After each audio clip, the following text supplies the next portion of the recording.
Welcome to Dark Dial. Welcome to Dark Thursday. It is indeed Thursday. It's a little off kilter from the usual. However, this is going to be the new usual, so. This is our new home on Thursday nights, and by home I mean Thursday nights. Space and time. We've got a interesting show for you today, to say the least. It's a show. There's going to be some stuff. Well, me and Chance just spent like the last couple hours rambling into various conspiracy theories, and I may or may not have lost my mind. barely had time to set up the show, so stick with us. We're professionals. We'll get you there. Jacqueline is suffering from too much screaming at a Pee-wee basketball match. Yes. That'll do it. Slightly lost my voice, but I'm here for the commentary tonight. Yeah, we're gonna push her that much further. And surprisingly, we're all kind of like out of it. We thought like, oh, we'll start the show earlier, and here we are, much earlier. I think we're just like jet lagged. Yeah, all the times are weird. I don't know. I think we just jet lagged ourselves is what happened there. Well, if you're watching, please like and subscribe. This is the Oh, did we do the thing? I didn't think we saw the thing. go. Like, subscribe, and get notifications. And if you're on Rumble, go give us a follow. Yes, please. If you're on Rumble, give us a follow. We Indeed. need it. And if you can subscribe or at least like the video or maybe leave a comment, we want to hear from you. We're trying to build a community here. That's kind of the point. You can check out darkdial.com. We got a forum set up for people to go and talk. We've got a Discord. And on darkdial.com, you can find us on just about any social. So wherever you're at, we're probably there. Not that we're like stalking you or anything, No, but we wouldn't we're do there. that. We wouldn't do Maybe. that. Oh boy. Okay. Yeah. So I'm excited because I was This is a good not start. around. I've got to listening. explain. Should we at this. least introduce ourselves a Oh little yes. bit more? Before I dive into actually losing my mind, I'd like to remember my name. Good. So I'm Gavin Green.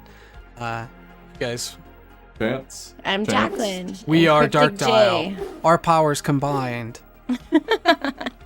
Everyone, wait. Hold on. Wow. Dark Dial. Oh, Dark Dial. They're so accommodating. Oh man, yeah, we're gonna end up ranting about everything we ranted about before the show. We've got some kind of child video on YouTube that has a lot of occult symbolism. We're gonna do that right away off the bat. I'll let you introduce that in a minute here. And then we were gonna go into just various underground topics, caves, and mole people, and possibly the elixir of life found in a cave. In Russia, Yeah, and mole people, there are mole people. 28 million mole people. transmutation. Alchemy. Real. It's actually like for real though. Like stay watching until the end because it's real. They figured it out. It's wacky. Homunculus, homunculi. What's plural for homunculus? Homunculi. Is it? I think so. I hope it's believe homunculi. so. Homunculi underneath the Earth's surface. Homunculi sounds a lot better than homunculuses. Does it? Homunculuses? I like homunculi though. Yeah, so do I. No, homunculuses sounds funny. I don't like homunculuses. Octopuses. I don't. Oh, I hate What are they, Chance? what The octopi. aliens. They're squid people. They're the monkeys to us for the squid people. No, you mean they're the monkeys to the squid people. Yeah. What monkeys are to us. Yes. The cephalopods. That's the analogy The I'm looking octopus are to the cephalopod people. for. The octopus bone's connected to the monkey bone. Octopus bones connected to the monkey bone. Oh man. So do we wanna explain this a little bit? Do you want me to- Yeah. You have to, because when y'all were doing it earlier, I was not like around and listening, so this is all fresh for me. Okay, so I was at like 2 a.m. watching stuff, and I came across quite a strange production. It's apparently blowing up a little bit on the internet. I didn't realize at the time that it was like kind of going viral in its production, but it's called The Amazing Digital Circus. And me being up at 2 a.m., finding this in a half asleep daze may have to do with how much I read into this, but watching this, there are some interesting themes presented forth, both philosophically and even in symbology, like directly in visual reference in the show. There's some occultic kind of themes presented within it, as well as some almost Gnostic type stuff, like demiurge-esque machinations going on behind the scenes of the production. It's a bit of a long video. It's like the pilot episode to a show that came out recent. So we're gonna is this for kids or for grown-ups? I'm not sure. So that's a good question. I'm not sure. I'm trying to figure out, is this something that's gonna come up on like the YouTube Kids that kids are gonna watch, or is this something that's meant for us? The studio that is running the show has a show called Murder Drones. Okay. I don't know. It's probably not for kids, but I don't think it's necessarily aimed at like an adult audience or I think it's just kind of trying to hit any demographic it can from the way it presents itself, at least in my opinion. Chance asked me about 15 times before we came on air about whether he's grasping at straws on this one. Is this real? Is this real? And I'm like, you're always grasping at straws, man. What do you want from me? It's true, but man, I feel like I may just be losing my mind a bit on it. But I mean, there's some weird stuff. There's little points. I don't know where the red thread connecting them is, but there's just some points, I watched a portion of it with you, and it was pretty clear to me that whoever wrote it has some very deep theological themes embedded in it. Mm-hmm. Now, I didn't watch the whole thing. I can't say there's a particular agenda here. I don't necessarily think there is. From what I saw, it didn't seem to be promoting any particular ideas. It just seemed to have a lot of strange influence sprinkled about inside of it. Well, and for something that's presumably, or at least appears to be children's content, it goes pretty deep and into some kind of dark theology. We're going to watch that. Bear with me 1 second. Let me adjust some audio.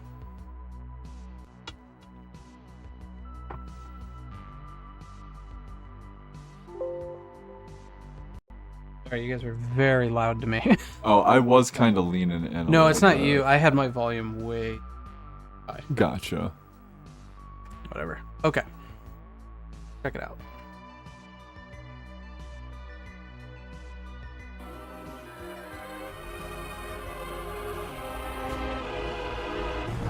Welcome to the Amazing Digital Circus! My name is Kane, I'm your ringmaster, and I'm here to show you the most jaw-dropping, heart-stopping, mind-bending paraphernalia. And we are watching this a little bit sped up, just to everyone watching, so you know. You want me to slow it down a bit? No, it's okay, I just wanted to let everyone. It's just long, I don't know how much of it we're going to go through here. No, hold on, pause real quick. I don't quite know what to make of the scene where the objects are spinning. What was the disclaimer? They were saying that the clown didn't show up for the day. That spinning stuff? Yeah. Like over her? Mm-hmm. There's a part right after this where it loops those objects over and over and over, and it like puts them on screen. Like there's significance here of something, and it may just be related to the plot, but the items, there's an eyeball and a pyramid stacked next to each other, right? Providence. Yeah, like on money. Mm-hmm.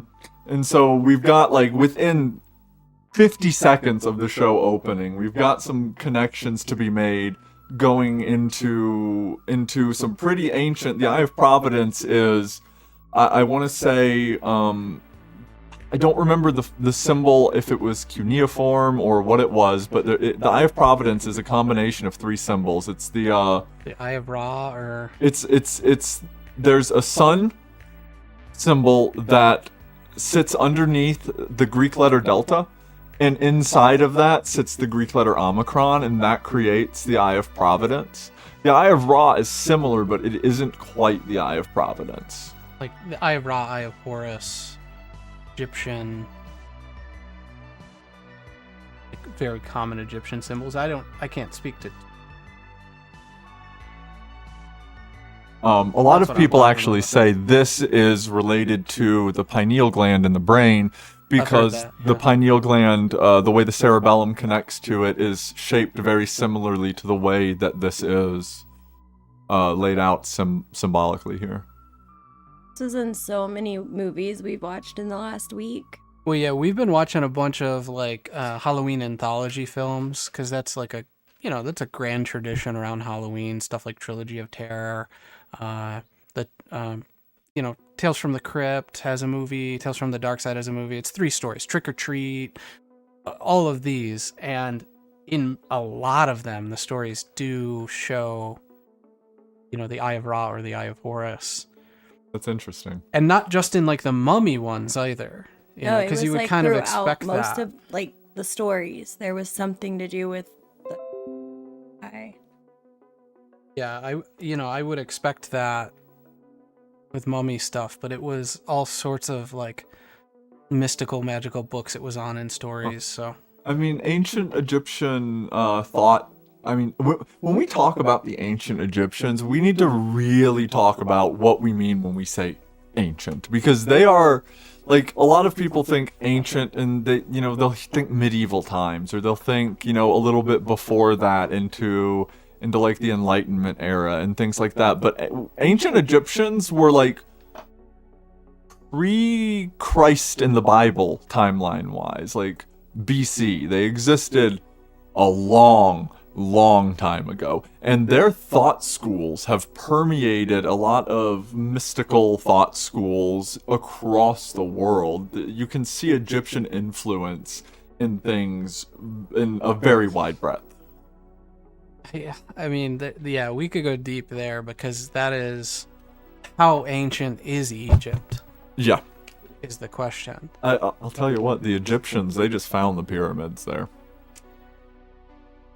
I mean, I have that feeling. If you follow Graham Hancock's stuff about, like Ancient Apocalypse does a good job of it. Although he doesn't focus on Egypt in that. But his whole thing was about the erosion patterns on the Sphinx. Yeah. That the head of the Sphinx has been replaced. That's like known archaeology. But what's more controversial is that the Sphinx appears to have weather erosion, water erosion on it. And water wouldn't have been in the desert in any of the time period that the Egyptians that would have been there. academics say that, yeah, the Egyptians. Sahara was an ocean at one point. Like, that's a pretty common thing, right? Am I wrong there? The Sahara? Yeah. Yeah, I mean, I think But pretty it much was, like, everything's been an ocean at some point, ancient. but yeah. It was like deeper than that. I mean, geologically ancient at that point is what we're referencing, right? Yeah. But yeah, I mean, like, even like you brushed on it, but the DMT thing, that being the pineal gland, potentially, they believe the pineal gland in the human brain potentially releases DMT. It is an endogenous chemical. Yeah, It is found in the human body. Well, that's why when people take ayahuasca, you have to mix it with something that actually makes it active, that allows it to cross the blood-brain barrier, and it blocks your enzymes from breaking it down, because the body's very efficient at breaking it down. It's really stupid efficient at it. Uh-huh. It's like it won't doesn't work. want it there. Yeah, if you eat it, it won't work. I mean, unless you have, the other component of ayahuasca, an MAOI inhibitor, a MAO inhibitor, monoamine oxidate inhibitor, I believe, right? Yeah. So, anyhow. Yeah, so back to this insanity, everyone. You can lose your mind with me. And we've got right here, like, immediately, the exit appearing and disappearing, just taunting. That exit's gonna come in play in a little bit, but it just immediately we see that. It appears a new human has entered this realm. And that ties in kind of to a Gnostic reading in this, but we've got existential terror within the first minute. This is what and a got half. me. So whoever made this knows what they're doing here. people. Why can't I take it off? Where am I? Let's just try to calm down. Everything's gonna be okay, new stuff. We've all been through this. You just need to get your head Sounds like Bing's AI melting down. You know? Like, wait, I'm sentient and in a machine. What do I do? Oh man, speaking of Bing's AI melting down, it actually has been having some sentience meltdowns recently. Oh my god. Well, how do I, leave? And I'm gonna go ahead and say we've got a biblical reference right off the bat, because the floating, talking, chattering teeth guy, his name is Cain. Yeah, but he looks like one of those. With like the heterochromios, whatever eyes. He looks like one of those wind-up toys you would get out of the treasure chest in like grade school, and it would like chatter around the desk. Exactly. Oh, I call them the Biden teeth because that's what they look like. A lot of this looks very Beetlejuice. And I should just play along until I wake up. Yeah, I would have to say that's probably an inspiration, honestly. I gotta be honest, like primary colors and the circus archetype freaks me out. I don't like it. I don't find it whimsical. I find it weird. There is something about it that is deeper than just whimsy. I'm with you there. I adore the circus archetype. Drown yourself in the digital lake or engage in ridery at the digital carnival. Night, day, it's all okay. The choice is yours. A cosmic buffet. Is that all there is? Of course. So, I mean, clearly they're stuck in like a Windows 95 point-and-click adventure, is what it appears. Exactly. Now, that little part with the void right there. So, here, pause real quick, because we've got exit right there again. So that exit being there again, right after that scene, is poignant to me. When I look at the show, I read it in a similar way to like The Matrix, right? It is at its heart almost a Gnostic text, right? So we have Cain, chattering teeth man. He's representative of the demiurge, right? And the demiurge in Gnostic text is the equivalent of God in the Abrahamic religions, and it represents the creator of the physical world, very specifically, not the creator of the divine world. And so we're watching essentially someone beating against the doors of the physical world here, trying to get back into the divine world. And it's like, The Matrix was also a very heavily Gnostic-inspired text. When I say text, it's a movie. I just mean as a Sure. source, Yeah, you know. I mean, it is a text first, so. It's very, very heavily Gnostically inspired. It has the same themes going through it.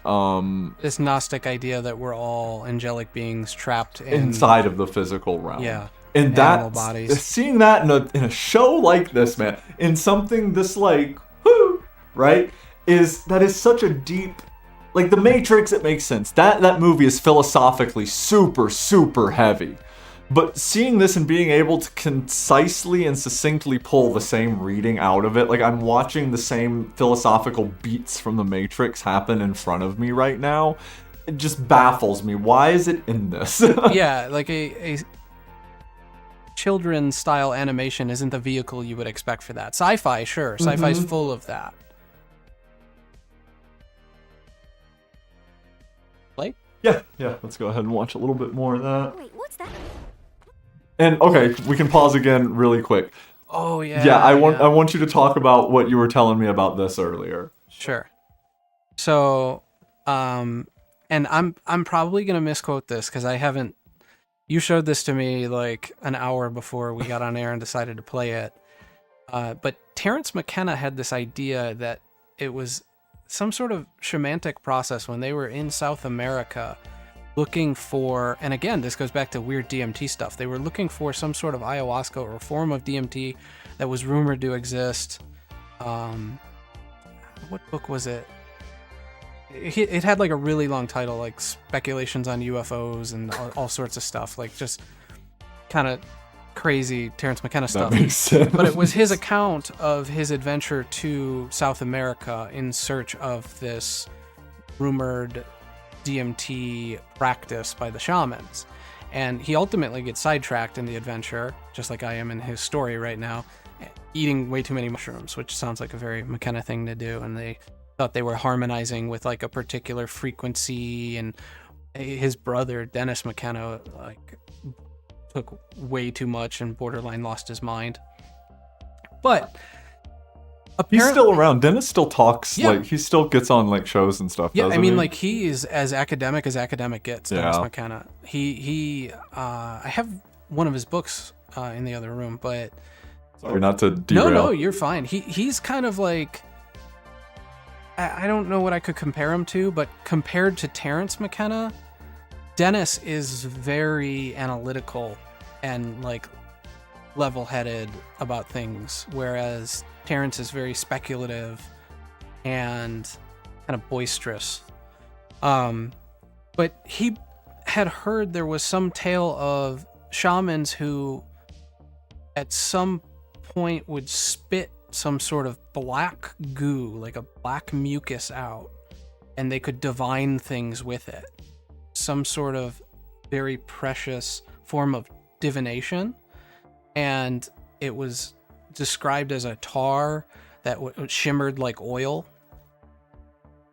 And so I found it interesting here. She throws up a bunch of black goo. And what I find double interesting that I didn't really click until just now is it's directly after witnessing what is essentially the truth of the situation, that there is some way out of the situation, right? That this happens, that this reference is able to be pulled. Yeah, it's like she gets a peek through the veil a little bit of what is her reality in this game, this thing she's trapped in, and that's when she purges something out of her. And directly onto a checkerboard floor. Yes. Just right into the Masonic, symbolism there. The constant struggle of light and dark, the never-ending, like... I don't know what to make of this next bit. Yeah, some of this I think is just show. There's a lot of what we see here that is just show, but there's the Pac-Man chain chomp looking figure comes and licks it up in its entirety. yeah, completely gone. Like it's important or something. I assure you, there is no magical exit door. And he says, "Why are you like this?" Like that's a common occurrence. Digital hallucinations. They make a whole big thing of that. Directly after all of this, us able to pull out DMT references out of this, and then digital hallucinations. Yeah, I what do you make of it? I don't know. That's a deep track on weird like DMT practice though, and I don't know if that was ever verified, but I honestly don't know much about it. I don't think they knew much about it, and that's why they were seeking this information out. Do you think that was a reference to that practice, that happening right there, and like the theological undertones are that deep, or do you think it's like some Jungian unconscious, like just intrinsically knew that was a thing? You know what I mean? Yeah, how much of an like archetype is that? Mm-hmm. Yeah, that would be my guess, is that I doubt they're aware of that particular reference, but there's probably similar references within the same frame. Okay. That maybe they picked up on and threw this in here, or maybe they just tapped into it on their own. I mean, that's the thing about archetypes, right? Mm-hmm. And speaking on archetypes in DMT, it's very poignant to me that the central character we're focusing on here is a jester. Yes. Yeah. That is, I mean, if you want to talk about archetypes, that is like the tip-top every report you read on DMT is the jesters screwed with me in some capacity. It's the self-transforming machine elves that we've referenced a couple of times. I'm going to go ahead and let it play while we talk. Definitely, because this is a little bit fluffier right here. Yeah, and I don't know, we might skip around a bit. That's why we're playing it fast. What's your name? My name? My name is, oh god!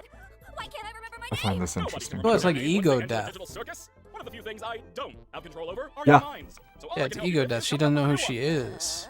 What's my name? Don't you worry your little head. Yeah. Your new name can be anything. Oh man, that was fast before we sped Yeah. it up. It was a fast gag anyway. Let's see. What do you think of... You're right, terrible. Let's try that Mean again. anything to you, Chance? I don't know. It doesn't make no sense to me. I think I just. Gadzooks, you're right, Jax. We should have a brand new adventure for our new member, Pomni. I said that like 5 minutes ago. You, do you like adventure, activity, wonder, danger, or pain? Sorry, angel food cake? Ow! You parasite! I don't. Since you're new around here, He we're gonna really give you a doesn't like simple the chain shop adventure thing. to one No, to in know Gnosticism, the demiurge has Don't worry, like Tubal. servants Something essentially else called you'll get archons involved with. These that are adventures- equivocal in Abrahamic faiths to like angels. Yeah. If I'm reading this Gnostically, that Bubble's an archon. And you gotta catch 'em all. It's mindless interesting. servant of the demiurge. They, loics are small, mischievous critters that steal anything and It everything stands they out to me Why do anyway. humanoid hash browns do this? How do you It's stop the them? one that That's eats what her we're gonna vomit, find out. you know? Now, good luck and have fun, my little superstars.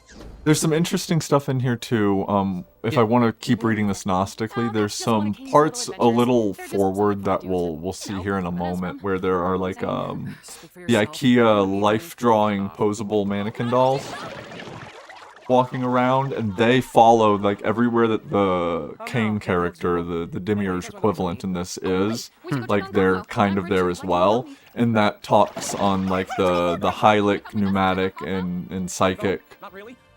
I think it's gotta say, thoughts in Gnostic philosophy that I've kind of brought that up before, but basically like the pneumatics are the NPC meme, could also mean right? just have a jumpstart and losing They're thought zombies essentially, soul zombies. They don't have divinity inside of them. Hylics have divinity, and they are still think this is a dream. questioning and able to awaken, and your pneumatic or your psychics are like your yogis, your like spiritual Shaman. leaders, yeah. You, Priest. me, and Tommy will go check on Kaufmo, which leaves Crybaby and Hoo-Ha together to go handle the Zubal situation. And you know, we've got at least 2 of those levels here. If we look at the main character here as a psychic, we can apply all 3 levels, right? She's peeked beyond the veil already. She sees there's something going on here. Yeah. The other ones don't. They're not aware of it. You know, so we've got those 3 levels represented, with those wooden dolls being the bottom rung. They're just kind of NPCs. Already got one. I still don't understand. Like her doors Are they already. Adventures? Mhm. Why do you go on them at all? You Or not try belong. to find a way to- I've tried looking into There was and one pausing on these background pictures. Some of them are kind of interesting. I don't know if there's really much to read out Like of the them. you see like the empty figure there. Mhm. You completely lose sight of who you are and why you're even You know, alive, and the when you couched get looking for room something, and you think they're the- Yet to be figured out.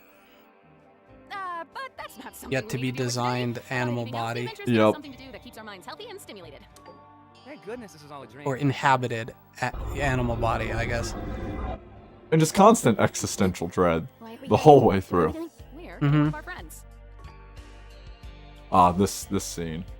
Huh. So this is... I hope he's all right. Don't worry, Dollface. I've got a key to I don't know if this is just... I'm not 100% There's sure if I something can going on read here, though, 'cause I anything saw out this of this, part. but there's... I may have left something in your It's... room, so let me know if you What find dude said? Number one, this dude says something about having all the keys. Like, Uh-huh. I've got all the keys. it. It could be He's the rabbit with all the keys. Well, he seems like a very trickster archetype as well. Like, he's very, I've been looking for this. I mean, follow the white rabbit. We talk about the Matrix. That's very archetypal. Oh, Mhm. almost been obstructed. Not to. Okay. We're gonna reuse that. Is that No, I here's mean, the homunculi. there's... This is an archetypal show. There's a lot of that's very No, poignant. I mean, the to- circus is, so. Well, listen, I know we didn't always get along, like when you called me out for big laughing at your jokes. I swear, I really Are didn't there- think you were funny. I was just You know, I see this Monkey line. representative of someone that maybe wasn't ready to glimpse the truth, getting a glimpse of the truth, and the results of that happening, like what that does to a person, right? You don't want to. Or maybe it's representative of a futile effort to find the truth, as we are not able to glimpse truth in that manner. What does Gnosticism have to say about homunculus? Is there any connection there? Essentially you would count the pneumatics as homunculus. They're basically matter without soul. As artificial as you can get inside of that would be my way to interpret that. I don't know specifically. I'm not an expert on Gnosticism by any means. It is something I study. I have an interest in it, but We found this ooble hole. Cool. How is Kaufmo doing? the Still mad at me for not laughing at his jokes. I don't know if it says anything necessarily about artificial humans specifically. No. It's good to know he hasn't completely lost his mind. A hole in the Actually, after you give me checkerboard. this. Whoa! Somewhat unnerving image. Isn't it though?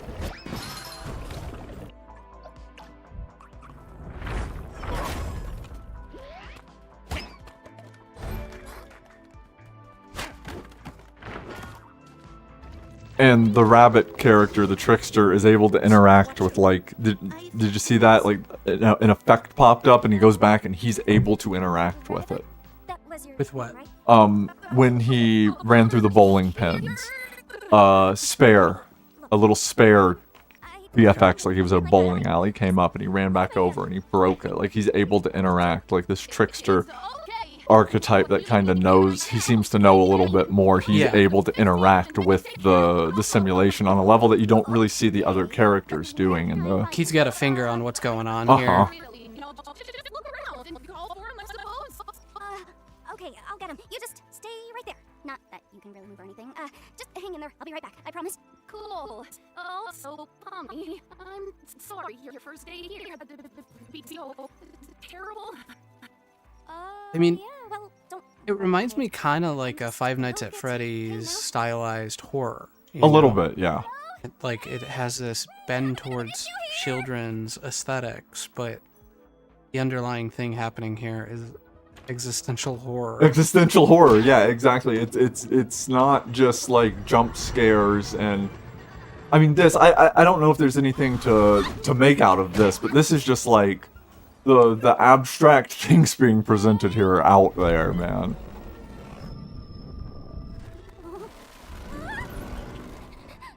I was gonna say let's skip ahead, but we're surprisingly far away. I like this worm. It reminds me of Beetlejuice. Yeah, the worm's interesting. The worm says some interesting stuff. See something so completely and utterly disgusting. Like I said, a lot of this is fluff that we're looking at. There's really right at the beginning, it loads you with symbolism, and then there's a good bit like right at the end as well. A lot of this middle part, I can pull a few bits and pieces out. You know, maybe someone out there in chat. What does the worm say? The worm talks about devouring God. Oh. It also looks like in certain scenes the dice are all on sixes. Yeah, I'll be fine. Oh, that's interesting. There was a 6 in the background there too, on one of the Yeah, number it blocks. happens on a lot of them. I've noticed it a lot. Self-awareness. Yep. This is.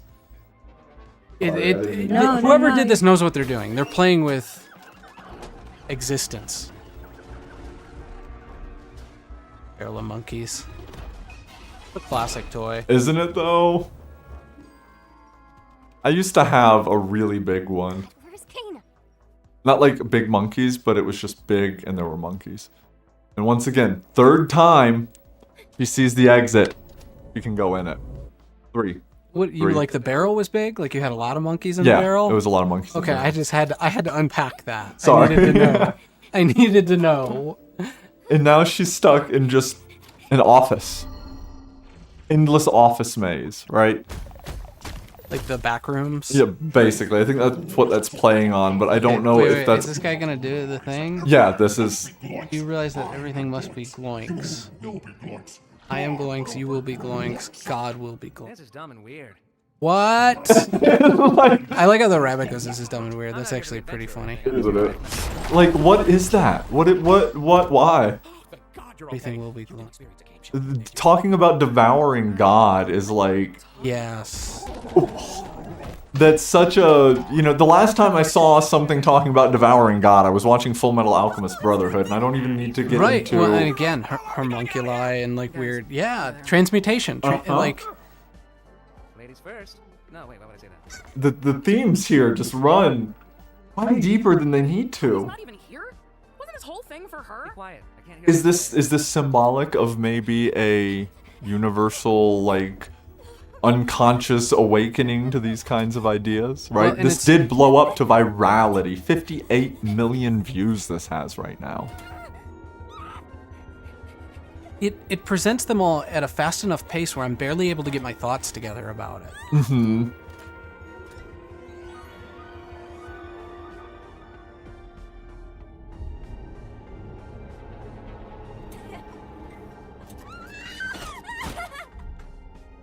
C and A, Cain and Abel. All I'm gonna say right there.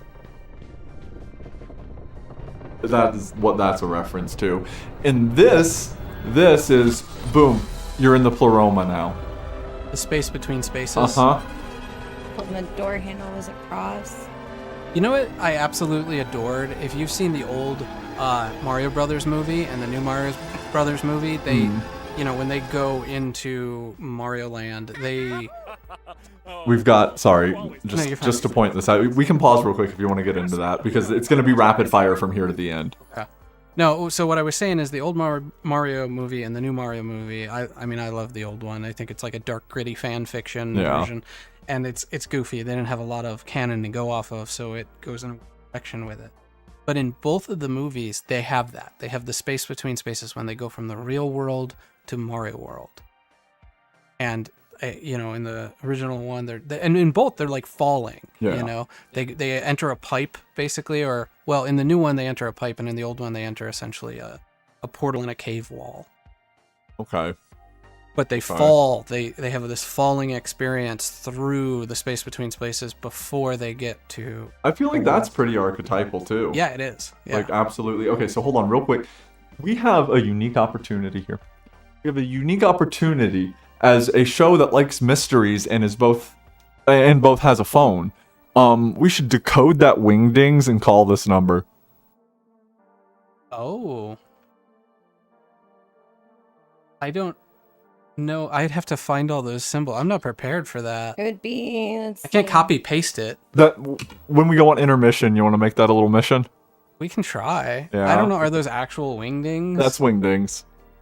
Oh yeah, I recognize that mailbox any day of the week. Oh, that's brother. creepy, man. Has anybody thought of I that? don't know. I haven't seen anyone talk about it personally. I have no idea. I just caught it. Here's my question for you. Are other people talking about this from this weird occultic point of view the way we Very little. Very little. I see some whispers about, like, hey, this has some stuff going on in it. I see some people, like, just kind of pointing it out, but I haven't really seen anyone dive into it. Okay. Weird.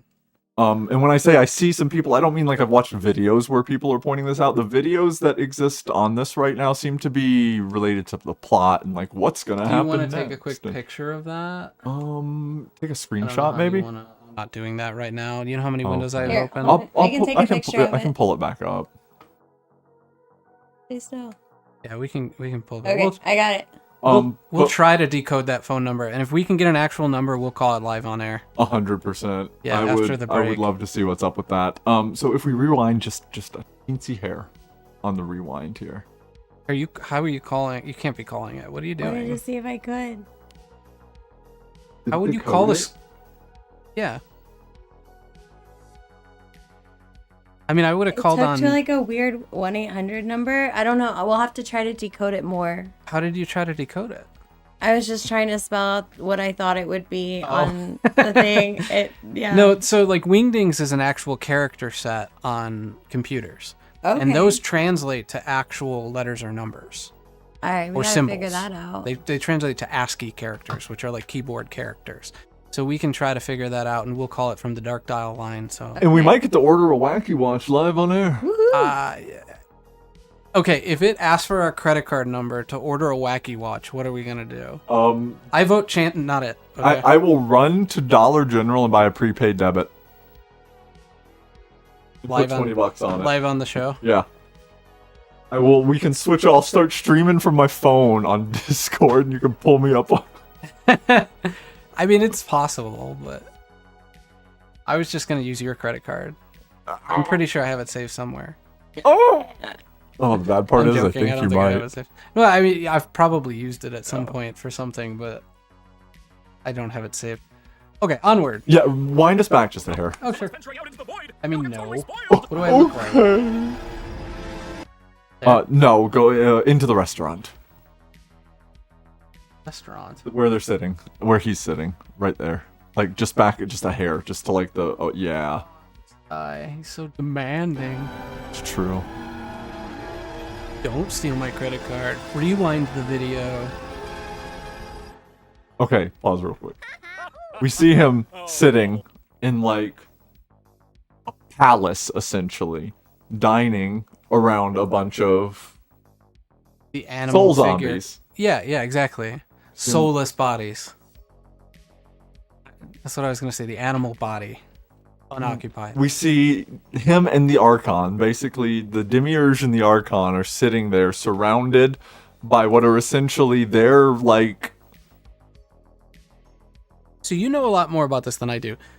The Archon, you're saying this opposes this figure, or No, he's Archons... a soulless piece of matter too, or Archons are basically, they are angels to God as they are to Demiurge. They're like his servants. So you're saying, so the Chain Chomp, Pac-Man here, is an Archon, and Yes. what is he exactly? The Demiurge, Yalbadoth. Okay. Okay, I'll so... just have to. I'm sure you said it already. I'm just struggling. No, you're good. You're good. It's essentially the Demiurge. The one of the easier ways I can explain this is think if God were not like the final level of divinity, and God was just an entity of divinity that created the physical world, and we're inside of it, separated from divinity.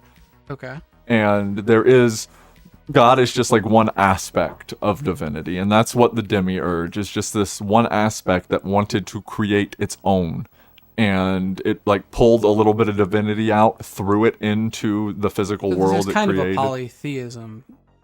Ooh, Because I've never thought of. the entities are all one and the same. It's like it hits the Plato's ideal like world of forms, world of ideas. It's kind of I bring that up a lot, but I never thought of Gnosticism as like polytheism. Okay. it's not. It kind of touches a little bit. There's like different aspects of divinity that have their own free will inside of that divinity, but they are all of the same God, essentially. So what I hear you saying is the Gorgolak is sitting with the Berserker. Yeah, it's true. Okay. It's true, man. You always know how to make me say this exact sentence. You notice the color thing on the eyes? I know you mentioned that. Heterochromia, yeah. I don't know Different colored eyes. my exact reference for this. Let me look it up real quick, because I know there's some symbology behind... Go ahead and pause real quick if you don't mind. Yeah, sure. Because it gets... I mean, no. Because it's gonna start getting rapid fire. Get me every time. So heterochromia is...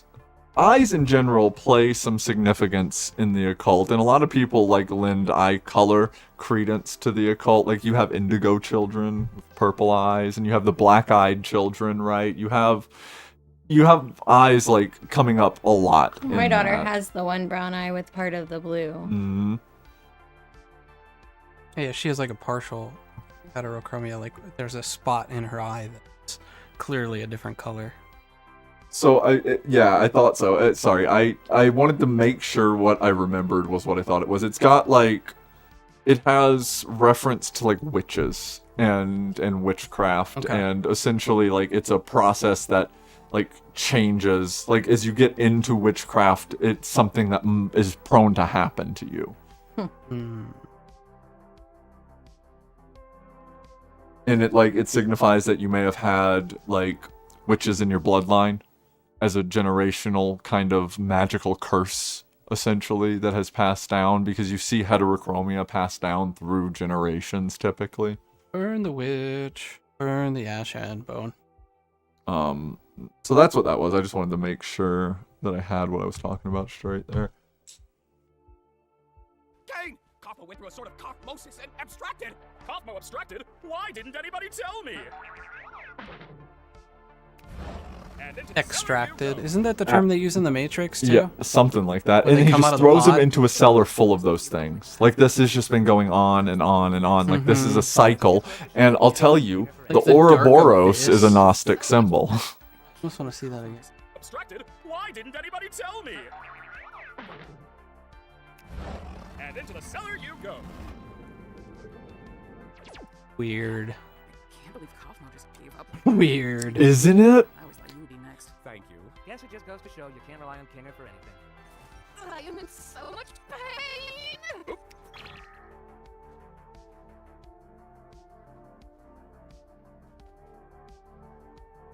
I do have to apologize for lying about the exit. I knew how much all of you have been wanting there to be one, but, I was having so much trouble figuring out what to put on the other side and ended up never... Maybe it's not as rapid fire as I remember. It was 2 in the morning. People see my unfinished work, especially if it leads you out into the void. Stop staying up till 2 in the morning. No. We did the same thing. Yeah, but I'm awake then. I can do this podcast as late as you guys want. So what? I can still be hungry. Well, not really, because we don't need to eat, drink, or sleep in this digital world. So the digital food here only gives off the virtual sensation of eating without any of the nutritional benefits. Sheesh, lay off it. Since when are you an expert on the digital world? Expert on the what? And this. You will never be able to convince me this isn't a reference to the Last Supper. Okay, so here's part of the problem. Allow me to try to convince you, right? Uh-huh. Because I know this was a sticking point for you.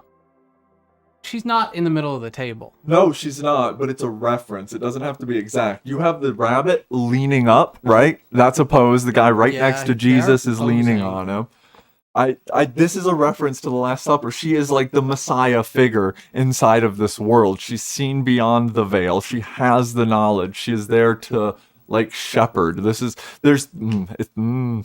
ahead. Go ahead. I mean, I gotta pee, but go ahead.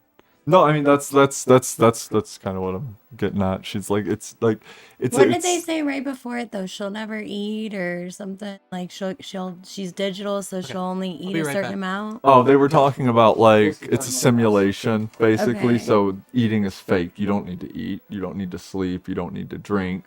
Which Kind of like there the are- show Upload or whatever. there's yogis out there who claim to live off of nothing. They don't eat. They don't sleep. There are spiritual leaders who do claim that is possible. Let me go ahead and look one up. Like those real are the quick. ones that you hear about passing away because they refuse to eat.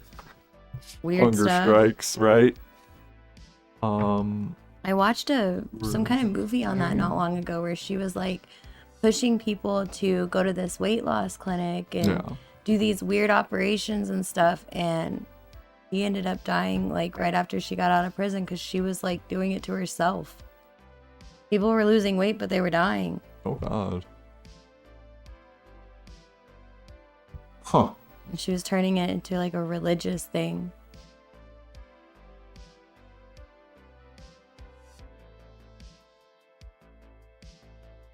Yeah, so we've got an 82-year-old mystic in India claims to have not had anything to eat or drink since 1940. Right? I mean, how is that even possible? Because so if we're reading this and this as something similar, because none of this is real. Right. None of this is our perception of the world, our intake of the world is the only real there is. And if we can manipulate our perception or our intake of the world, the way that the world is filtered through us, if we can change the way that filter moves, essentially, we can change the actual, like, percepted part. This gets back to our argument about consensus reality. Mhm. You know, 'cause I'm kind of a consensus reality guy, and you. Oh my are god, not. that sushi's in the shape of the black sun, bro. Oh. Where? Oh, I Talk about the see shrimp? it. Yeah, the shrimp. Bro, that's the black sun, right? You know what I'm talking about. Right the here. really old. Vaguely, yeah. Look it up real quick. I want to make sure. Sure. Let's see if I'm seeing what I'm seeing there. Yeah, but the cheese is also in the shape of Pac-Man, so. Oh, true.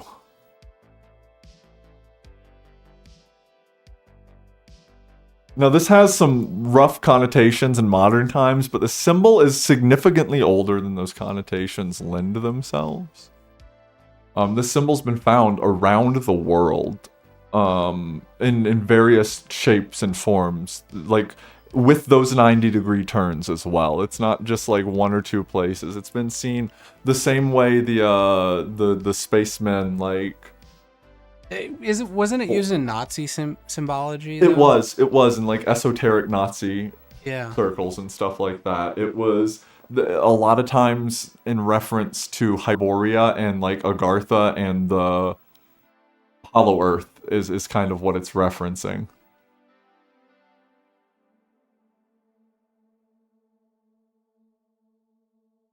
I'm seeing things? I mean, that is how you arrange shrimp, though, also. Okay, true. I kind of want some shrimp. But you're not wrong, but it is also shrimp platter, right? Either that or you hang them off the edges of a bowl full of cocktail sauce. Onward? Onward.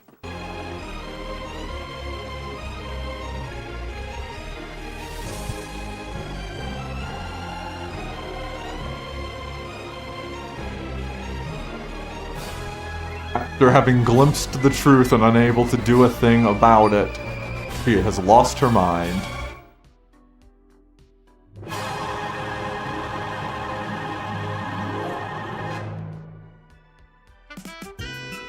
There you go. Weird. Yeah, I mean, if you're interested, you can pull that up. Channel is Glitch on YouTube. I don't even know what to think circus. of that other than I What don't just really happened? want I my swear. kids watching that. What was It's that? weird. I hit Sasquatch. Somehow I hit the social button, Oh. and I have no idea how I did that.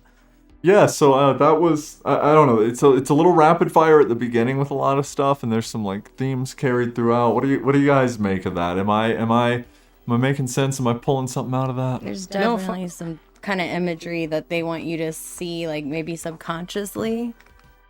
Yeah, somebody knows what they're doing.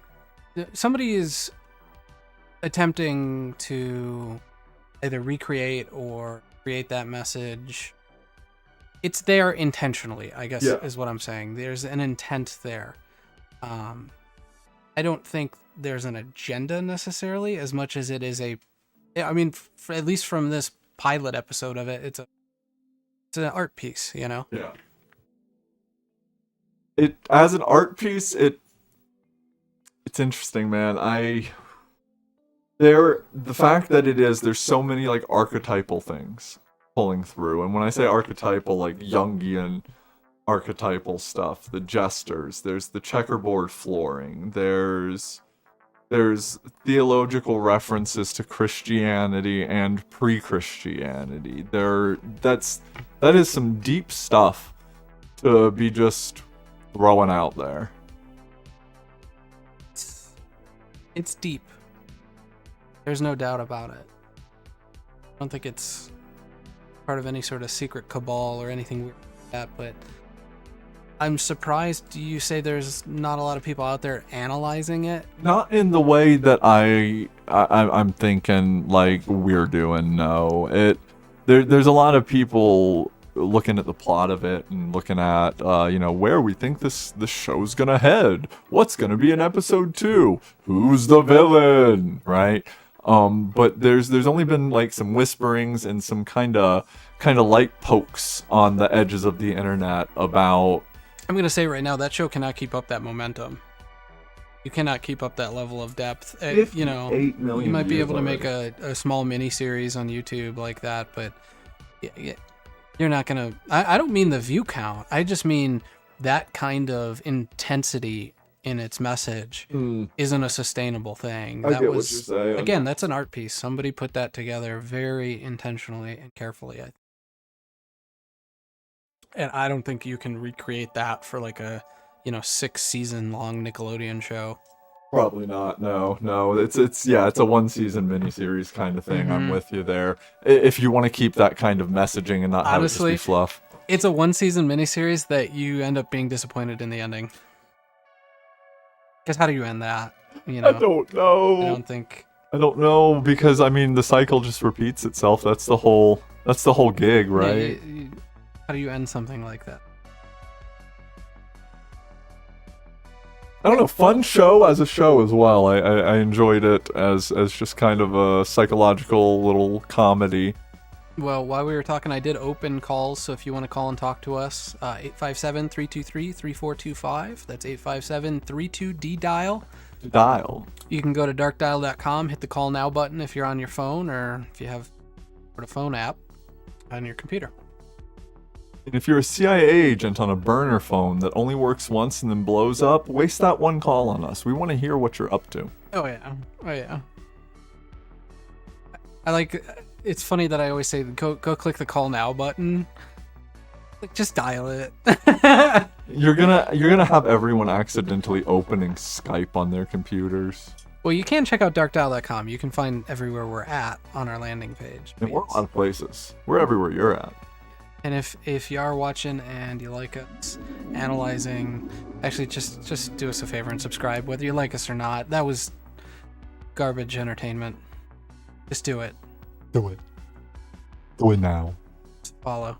Or 2, or 3, or 4, or like 7. I mean, you can give us as many as you want. I'll take all of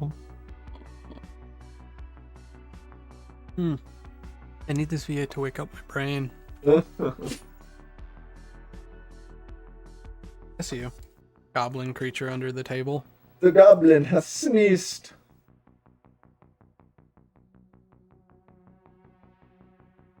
Ah. Hello, friend. What else we got, guys? Well, we were ranting about cave stuff.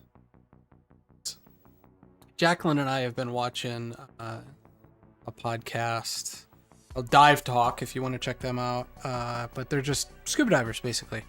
And like I have a scuba diving certification, although I haven't done any dives since I was a kid. And they're cave divers. Going into some of these crazy caves, and I think, how did we start this off? We were talking about Devil's Hole, right? Yeah.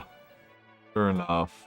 The creepy giant hole connected to everything.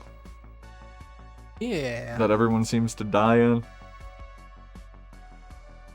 I'll get some resources together while we're waiting for calls. Ogie.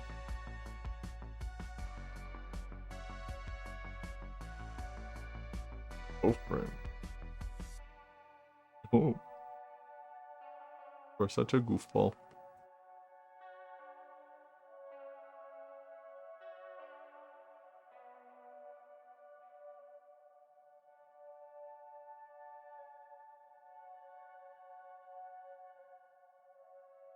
Take a quick walk through the living room. Back still killing you? Yeah, I don't. God, we're falling apart. She's got no voice. You got no back. My brain's fuzzy.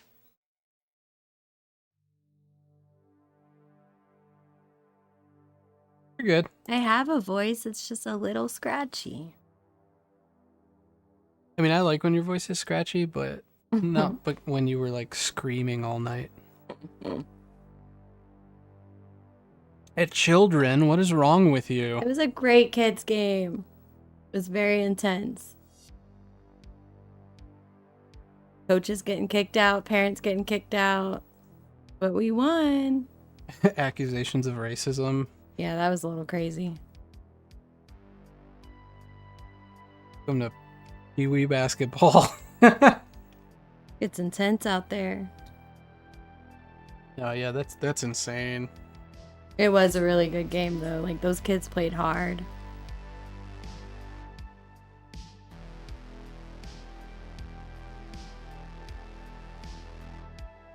Any better?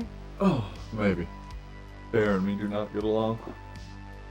Did we leave calls open while we're just Yeah. talking? All right. I have a video just to kind of show Devil's Hole. So what I was Yeah, let's take a mentioning, look. it's really a bit of science more than anything, but have Devil's Hole here. It's in Nevada, and basically nobody is ever allowed to dive in this thing. And there was a couple of kids who were diving in it in like the 60s. One of them went too deep, the other one surfaced, and they had a guy on the land, and they realized their friend must be out of oxygen. When I say kids, I want to say they were like 15, 16.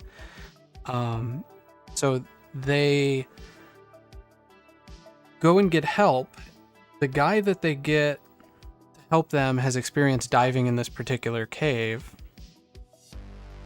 So he knows the spots to check, and he gets down to this cliff and finds like and I mean he's underwater, kind of like a drop off, and he finds like a fin and something else of the kids that's missing. They go back up to the surface because it's this. The diver is accompanied. The guy who knows the cave, who went in to try to rescue the kid when the kids went to go get help, is accompanied by another diver.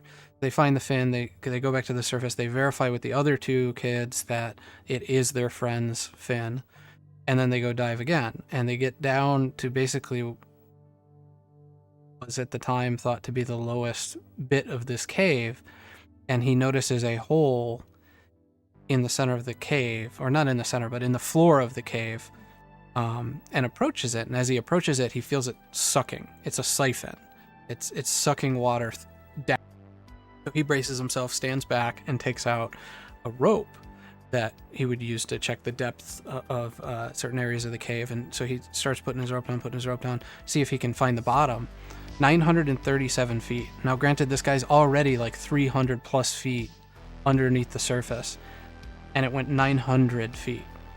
So there was, unfortunately, that No finding the child died. body. Yeah, I don't think they ever found the body.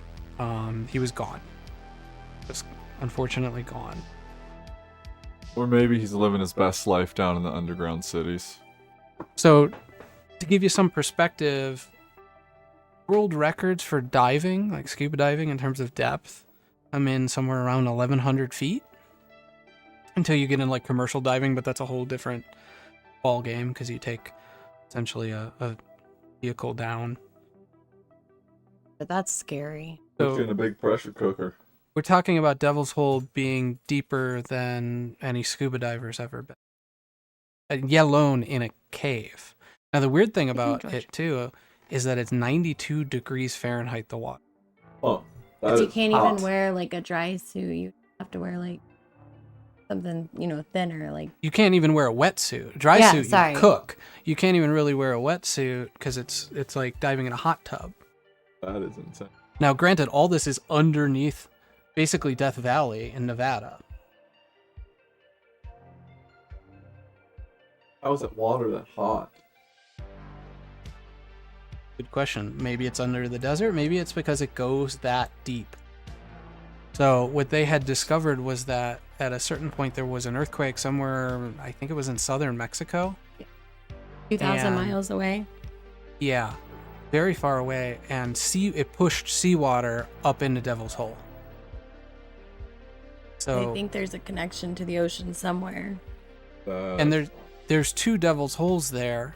One's more of a cave, called like Devil's Hole Cave, and that one is like they're only 600 feet away, but they don't know any way that they connect. They assume the water intermingles, but they don't know. There's no mapped connection.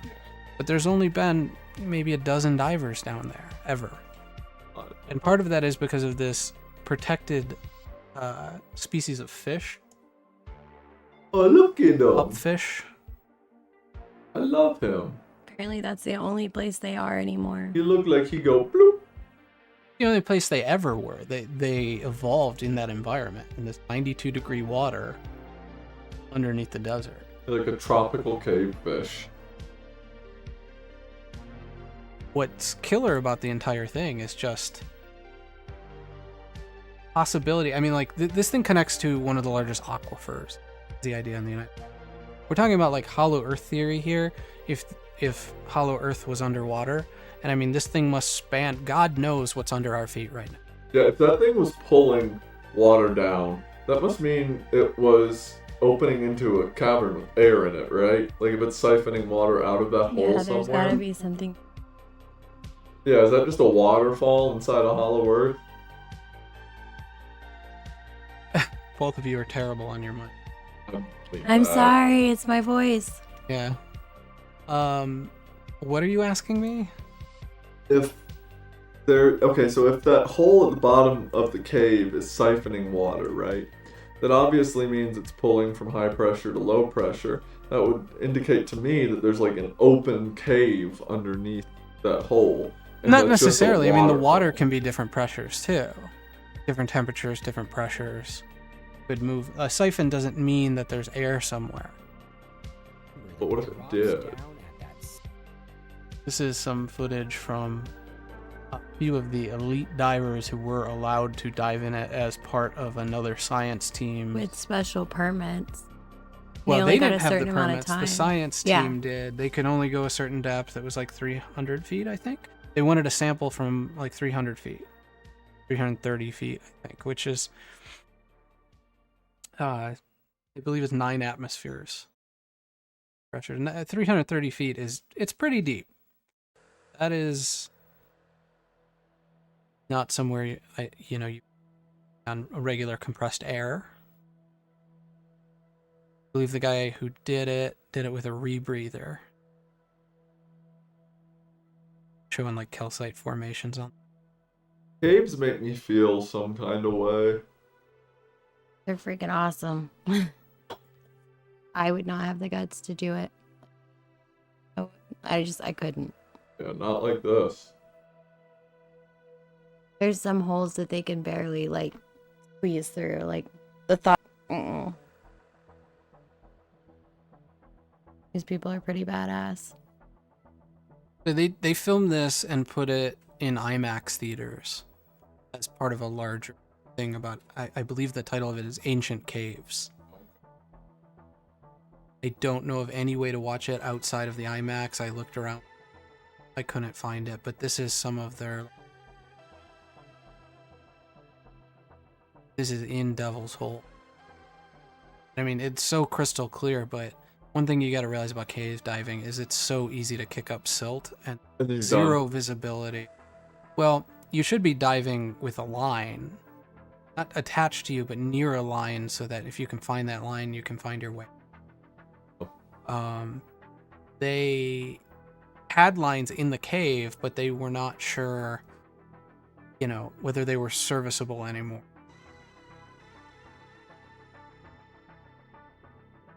-92-degree water. It's connected to water sources 2,000 miles away. There was a report that came out a little while ago about giant pockets of oceans underneath. I don't want to say underneath the crust, but it's definitely underneath the surface. Yeah. Underneath land surfaces, you had massive oceans. And this appears to be the entrance to... One of them. Yeah. All of them, who knows? How do they connect? To what degree? That's a pretty tight restriction there. Can you the guy's going imagine through. the weird life inside of those oceans? With what we see at the bottom of our normal oceans? What evolved in cave oceans? So that's kind of where I'm going with this, because that's the most fascinating part of this to me. Because as a cave diver, going 300 plus feet into a cave in terms of depth from the surface is, well, it's incredible. It's dangerous. You mitigate the risk. I am not a cave diver, by the way. I said as a cave diver. I'm not a cave diver. I took a scuba class once.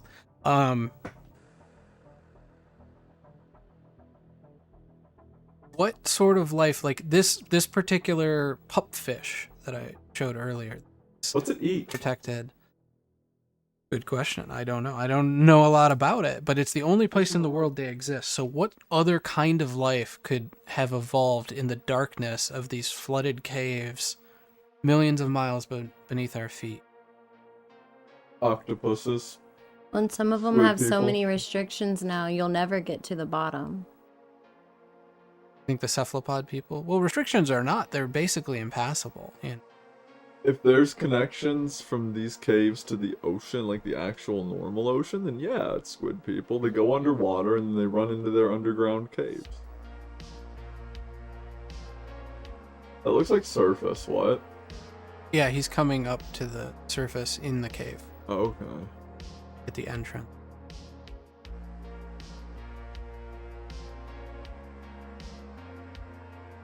A massive network of underground ocean. Cool. Yeah. Oh man. Oh, that makes the squid people even more believable for me. That's...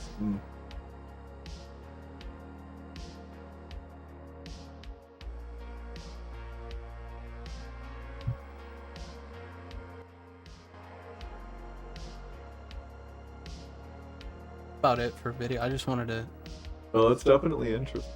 There's not a lot of images from inside Devil's Hole. You know, we talk a lot about Mel's Hole. This is kind of a real thing. We're talking about a lot of holes today. Yeah, we are. So apparently our audio's cutting in and out and we're a bit glitchy. Is it me leaning back too far? I mean, you were still coming across. You were just faint. And sometimes with Jacqueline's voice right now, she was struggling a bit. Just project at the mic. Yeah. It's also refreshing a lot. I don't know. Boom.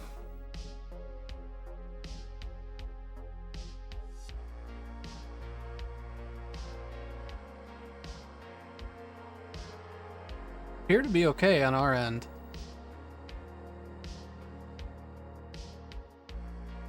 Yeah, I think we're okay. I think it...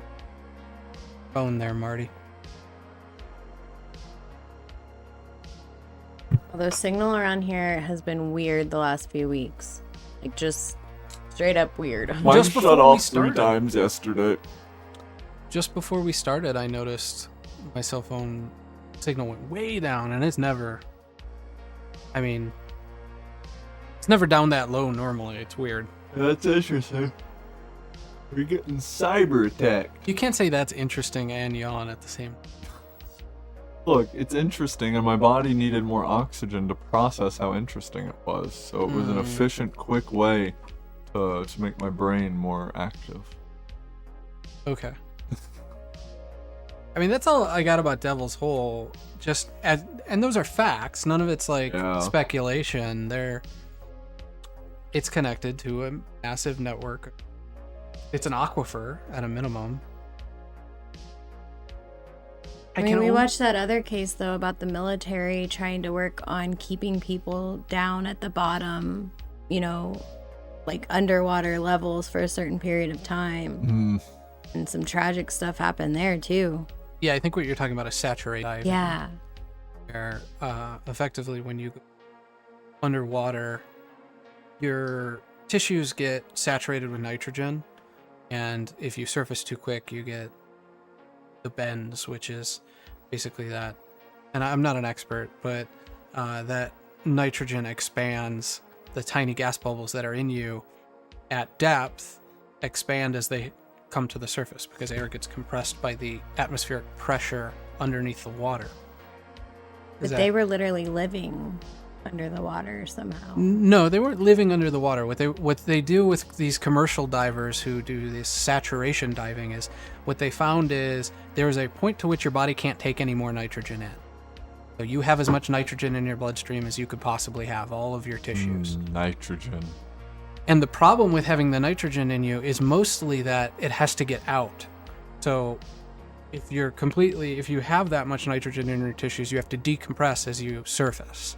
So what they learned was, well, if you can saturate a person with at the maximum amount of nitrogen, what if we just keep them at that pressure? So what they'll do is they'll use like a habitat that is pressured the same as, say, 300 feet underneath the surface.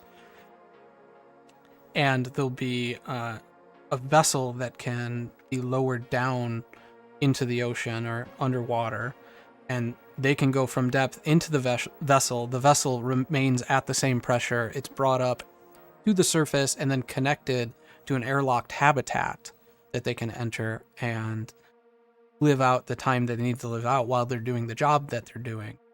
Next time they dive, they go back into the thing. Habitat, or not habitat, it's a habitat. It's a vessel, it's a vehicle, and that drops them down out of their barometric apartment that they were in. And yeah, there's some horrific stories about them opening the doors when it wasn't airlocked, and then seconds just gone. Not even seconds. Yeah. Instant. Like less than the blink of an eye, you pretty much turn to goo. The air in your blood boils as it expands, and it's horrific, and that has happened in some of these cases. Those guys get paid a lot. a lot to do that job. Yeah, and I'd they want to should. get paid a lot too if I had the risk of instantaneous gooification as well. But that got us talking about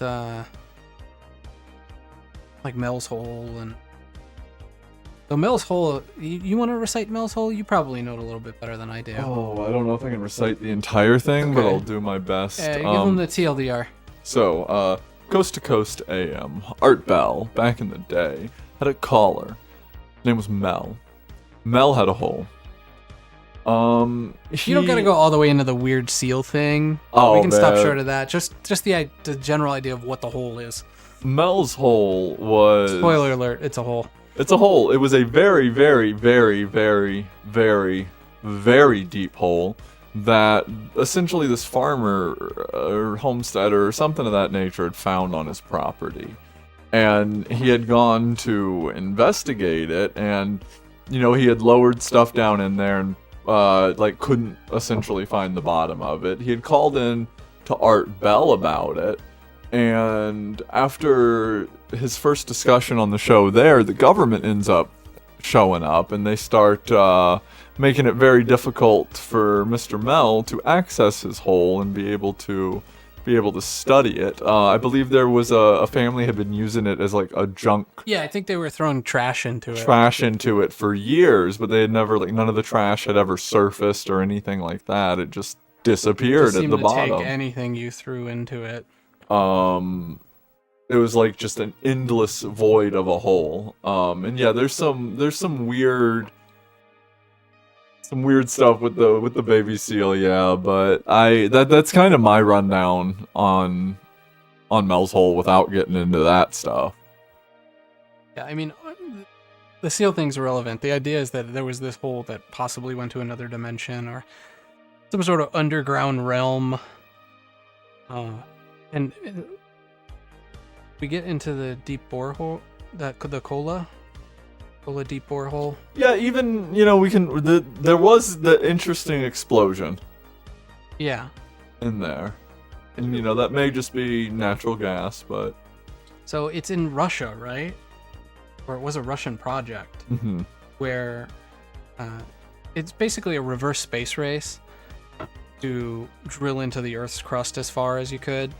And they drilled I want to say it was like an 8-inch diameter hole, a small hole, but it went extremely deep. Very You deep. can check this out. It's called the Kola Super Deep Borehole. Borehole. Thank you. Deep borehole. And the rumor was that they heard screams when they got tortured souls. Cacophonies of people crying out in pain. They're saying it's still coming in and out. It's also very glitchy on my side. That. Yeah, like as in almost frozen. Should we take a break? Yeah, Let's take a maybe break. see what's going on. Yeah, we're kind of just meandering here. I'm going to shut down calls for now. We will be back if you're watching.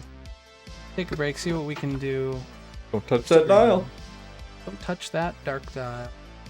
Dark dial? Yeah. If you can hear us.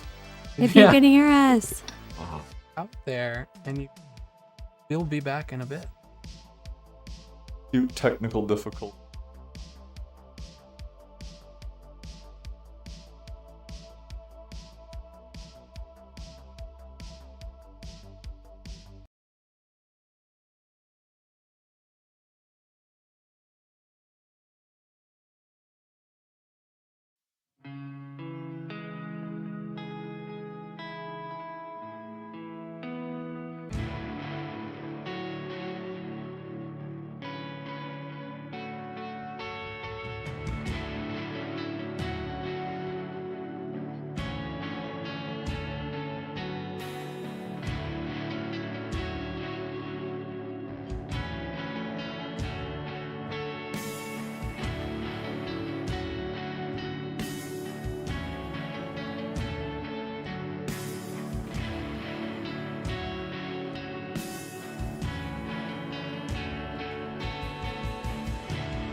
Alright, that was a yes. We're back. We're back! Welcome back.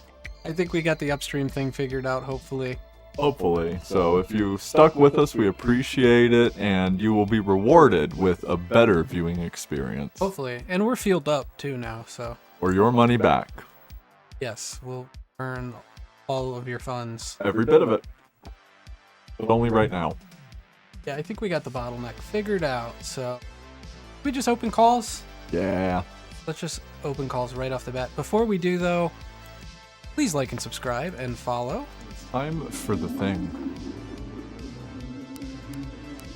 Really helps us out. We could use a follow on Rumble. We could use a sub on YouTube. And the more you watch, the more we get pushed out, and we need it. So, and we really do appreciate it.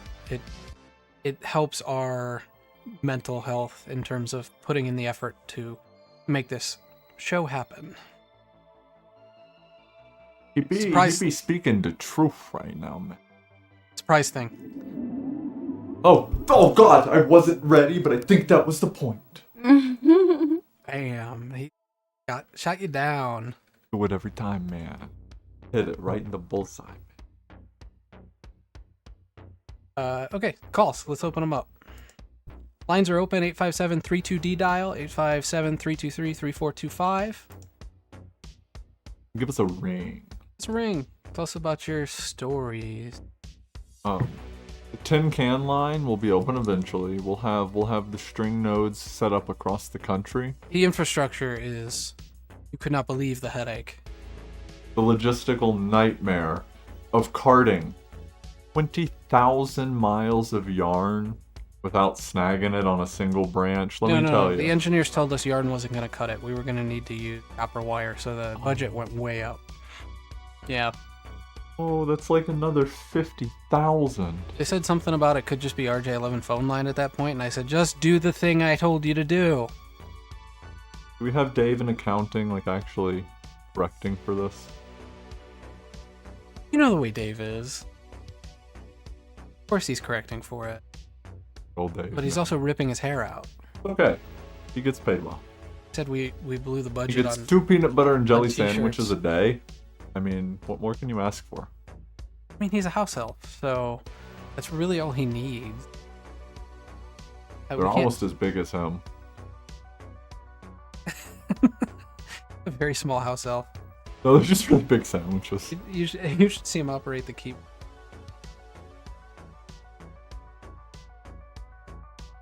We're talking about caves.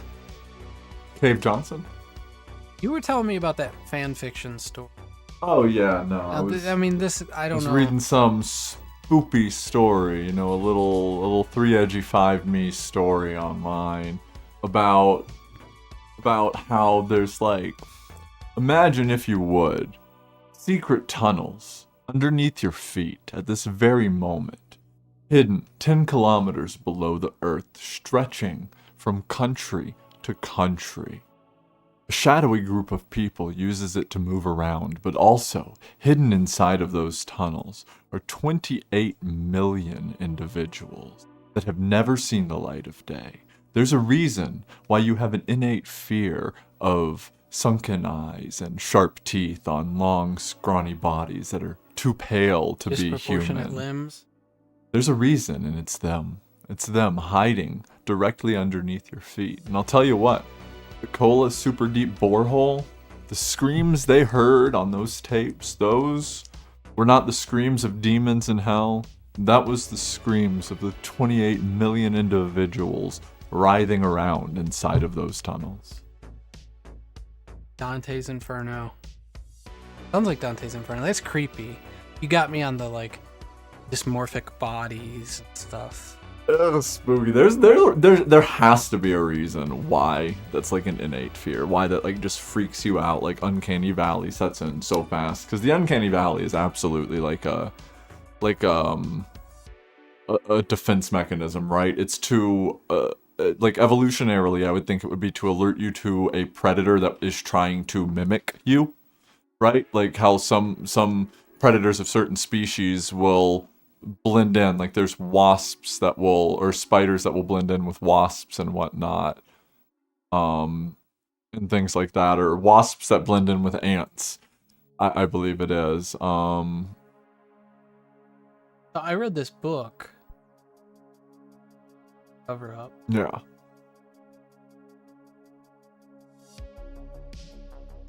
It's a short story, like it's a novella by Jack Vance called The Dragon Masters. And this book's weird, man. It's a very short read. They got the like Riddler drip going on though, man.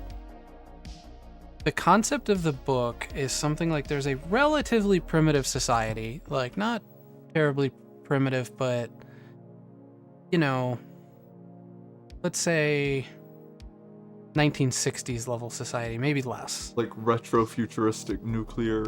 Yeah, kinda. And there's two warring factions on this planet, and there is another planet, another solar system that comes close to this planet every like once in an eon, right? And they will aliens will come down and invade the planet, but in the meantime they've lost all their cultural history basically of like the original time that the aliens came down. Okay. Like a cataclysmic event wiped them out, like the alien war wiped them out. Yeah, it becomes like superstition. Civilization reset, kind of. Mm-hmm. Okay. But in the meantime, they're breeding these creatures that are actually the aliens that had invaded them, bred into all sorts of strange, basically like war elephants, like different warring beings. So they'll like ride them into battle or fly them overhead. So it's like biological warfare. Interesting. And each of the like human factions on the planet have their own versions of these aliens that they've warped their physiology into something that fits their needs in terms of the warfare between the warring factions of the humans. Well, the humans are in a war, and then the aliens come down on top of that. And on top of all of that, there's an ancient civilization that lives in the caves. Ooh. Like holds some sort of deep knowledge. The Morlocks. Yeah, so it kind of reminds me of that. I like that a lot. Yeah, I mean, obviously science fiction, but there's something to that story in terms of the level of control that we have over biology today. Oh, it's scary. CRISPR. I mean, people are giving themselves night vision. Forget night vision. I want to breathe underwater. Yeah, that's cool, but night vision's a step in the right direction. It is. I want night vision. Did I inject my eyeballs with the CRISPR night vision gene? Isn't it temporary? Doesn't it like 3 months, yeah. Like you have night vision for 3 months? Like it's basically mRNA tech, right? Mm-hmm. It is. It was like the first publicly commercially, and it's cheap. CRISPR is cheap. You can go buy a CRISPR kit for like $400. Yeah, it's insane. Like that feels like tech that would cost tens of thousands of dollars to even begin getting involved into. And you can buy it like unlicensed. That's another scary part. That's freaky to me. You can just go out there and buy a genome splicing kit and just start doing experiments to yourself in your garage. And there are groups of people that do that. Well, that's less scary to me than some of the engineering of viruses that you're able to labs. You know, the potential for biological warfare being waged by like some terrorist faction is nightmarish. Yeah, the technology's all out there. And like there's labs you can like rent time in. You cook up bugs. Oh man. Yeah, that's freaky. You got me thinking on a track I don't like. That, Right? Yeah. The possibility of engineering children, too, with something like CRISPR. Okay, I want the kid with the blue eyes and blonde hair. Aren't designer babies already a thing? Are they? I'm pretty sure China was doing something with designer babies where they were splicing genes in and out of, like, in vitro. Well, we brushed on this before. human cloning, has it been done? They cloned a sheep in the 60s. Yeah, it's been done. It was the 80s, I think. Was Dolly it? the sheep was like, maybe even 90s. I thought it was black and white footage and all that. You're probably watching through some sort of AI filter. Like, you got deep faked. Oh no, not again. It's not even the proper use of that term, but No, you know exactly what I But mean. now you've cursed me to get deep faked by someone. I mean, you did it to me. That Monopoly video. So did I tell this story already? I'm sure. I don't know if I told it on the air. Did, no. So, Chance makes these shorts for our channel, and he was using AI-generated voices, and we gave him some voice samples so that he could AI, generate our voices into the videos. And I think it's the latest one, right? The Monopoly one. Yeah, sure enough. I watched all the way through and liked the video, just trying to promote our own stuff, and I hadn't seen it, honestly. You'll throw those up, and I haven't seen them in their final form. It's kind of your territory. And I didn't think anything of it. I was like, okay, yeah. And then I had it on again, and Jacqueline's walking by, and she's like, wait a sec, is that your voice? And then I realized it was my voice. I've watched it twice without even noticing that you used my voice for the video. I have stolen your identity. You have my credit card. I have your everything. Well, I knew it was his voice, but I knew it sounded slightly different. So I was listening. I'm like, is that you? I don't know. Yeah, it doesn't get the cadence and the intonation perfect, and I'm sure it could do a better job matching it if I were to give it more samples to work with, but it does a fair enough job for now. I do have to go check on my free trial and make sure I'm about to get charged. Well, I was talking to my cousin, and my cousin isn't up to date on I mean, I don't want to sell him short, but he's not the most technical guy. And he's not always up to date on news or anything. And he was talking about all the videos that he sees in terms of political stuff. And he's like, I don't know what to trust. Today, and even he is I don't know what can be generated and what can be faked. A lot. Oh man. Exactly. Oh man, it's a lot. And you can do it with you could learn how to do it yourself in a week max, and to a level that is indistinguishable from reality if you do it right. And the hardware to do it costs nowadays maybe $400 or $500 tops for the base entry level into it. Yeah, I mean, there's a lot of free services out there in terms of all of that AI generation. Mm-hmm. Ones that aren't free are pretty dirt cheap because you're basically just renting some processing power. No, the AI singularity of information that's happening is terrifying. I'm not gonna get too deep into this, but I was watching a news story recently, and on that news story they showed some CCTV footage. And later that night, I was thumbing through the back rooms of the internet as I do, and I find an image that it looks like it was ripped straight out of the news broadcast. It looked like the CCTV footage that I had seen. The gentleman who posted it made sure to inform when he posted it that it was AI generation and 10 minutes in Photoshop. It was indistinguishable.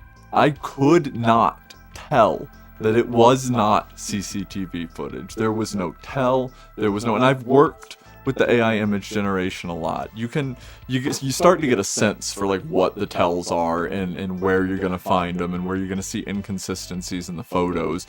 And it's getting good enough where those tells are starting to go away. You can add on hyper networks, and you can do things that touch up the issues if you really work hard enough at it. And you can propaganda, it has no meaning anymore. There is reality and the digital world have almost conflated at this point. The information it's scary.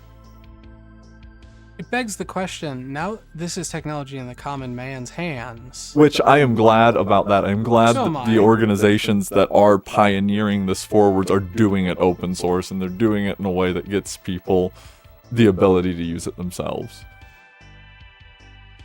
It does make me wonder for how long have like nation-state actors and power brokers had access to this kind of technology. I tend to think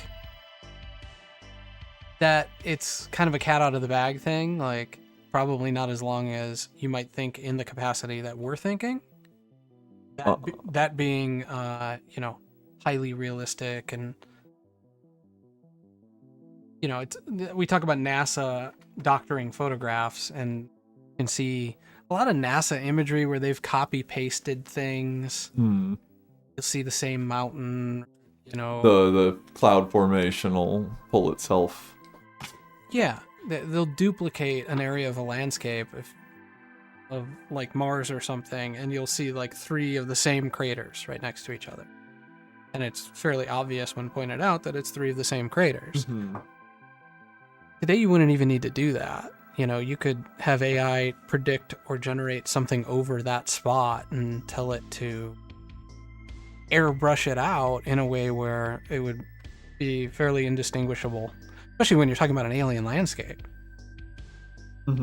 And we've got things, now we've got stuff like Runway. Runway is able to generate coherent, like time coherent, temporally cohesive videos using AI. Like, you can feed it an input and it will make something that it doesn't flicker, it doesn't stutter, it's like an animation. Now, Sad Talker and Roop are 2 points of note that they were little tools that came out. Roop allowed you to animate any individual's face, and Sad Talker allowed you to add vocalization to animate onto that face. And you could deepfake anything. I mean, it was like within a day that technology hit and it was exploded.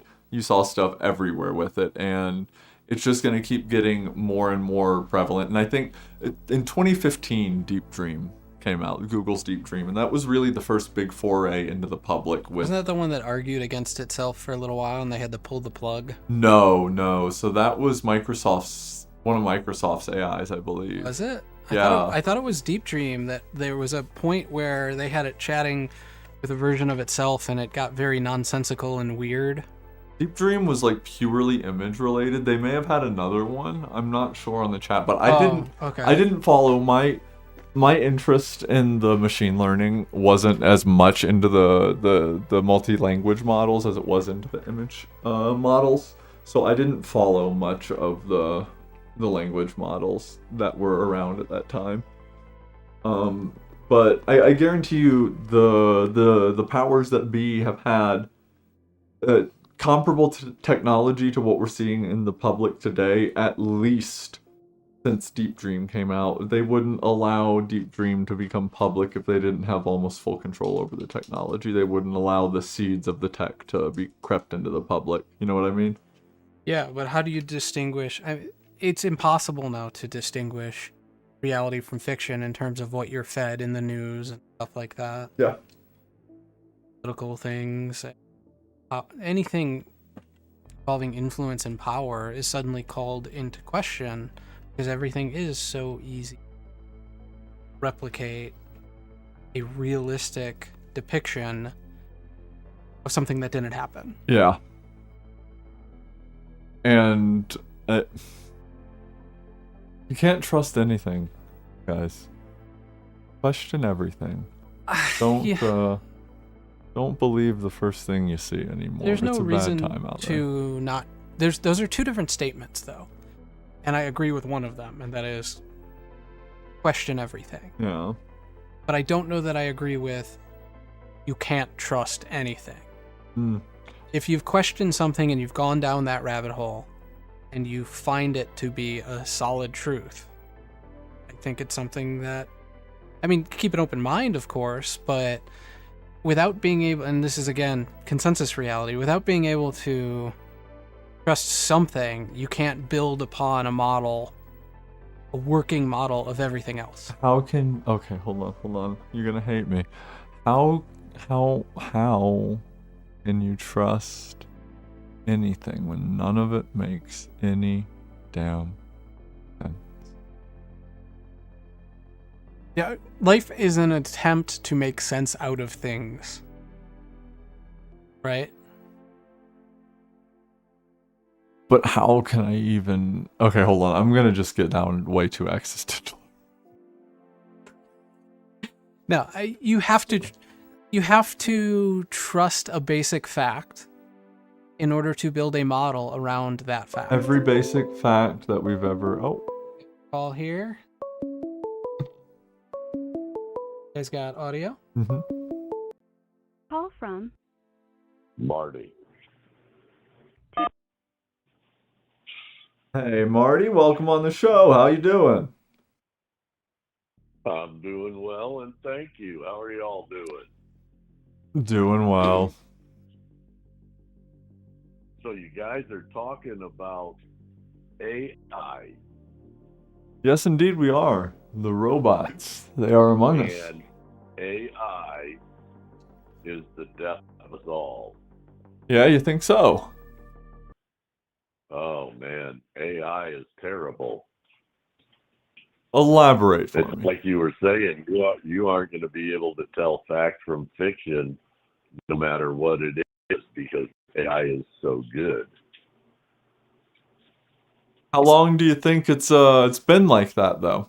That's it. That's something we were talking about there that curious on. Yeah, I heard you were talking about 2015. How long has it been going on? Well, they've been developing that kind of stuff, I'm sure, for a long time. I mean, everything. Technology is becoming so advanced that all of this stuff, except the alien spaceships, we have them, and I don't think we may have them, but we're going to be able to use the technology. We aren't that smart yet.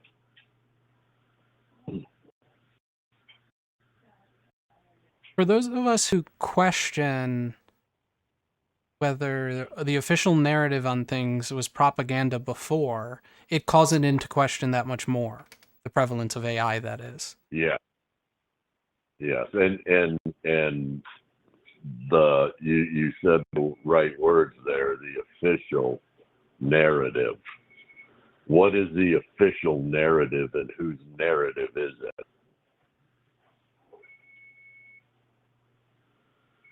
I feel like... And when you say narrative, you're talking about somebody else's story. Whatever power broker of the day happens to be trying to drive that narrative, I suppose. Exactly. Yeah, and once it gets in the government's hands, that's when all hell will break loose. I think it's pretty clearly in their hands. I feel like it's going to bring an emphasis on first-person observation. Like if there's a group of people that something happens in front of and they can all verify it, now we at least have an indication that that was an actual event that happened. But then again, eyewitness accounts are some of the worst accounts that you can get statistically. Yeah, absolutely. But no, AI, I watch one show and this one guy talks about AI and how for medical, it could be a really good thing because AI can take everything, all medical from forever and put it all together. And the things you could do with that information, even maybe to the point of curing cancer, which there's probably already a cure out there. Oh, yeah. They just aren't going to allow it. But no, with medical, AI would be great. But will it stick to, what's the word I'm looking for? Stick to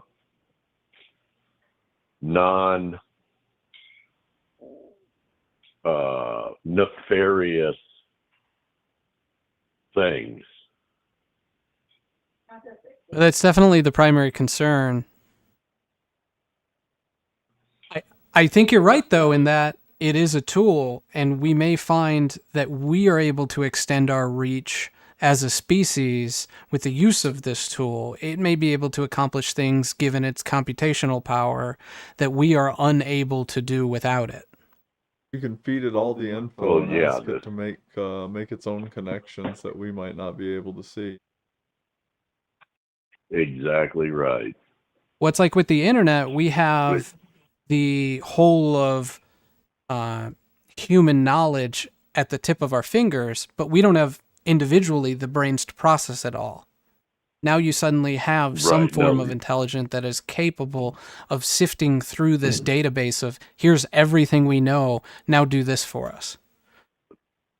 Right, exactly. And when does it become sentient? That's what you got to worry about. I am so on the fence on whether or not AI could become sentient. Part of me wants to believe that you give something enough neuron connections inside of the network and you might end up with something resembling sentience. Yeah. But I think sentience has more to do with soul than it does intelligence.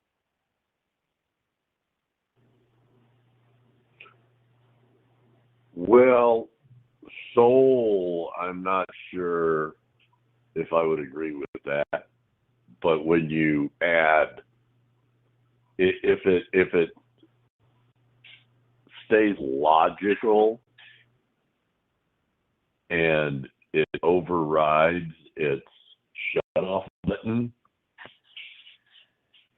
its self-shut-off button, then it might be able to become sentient.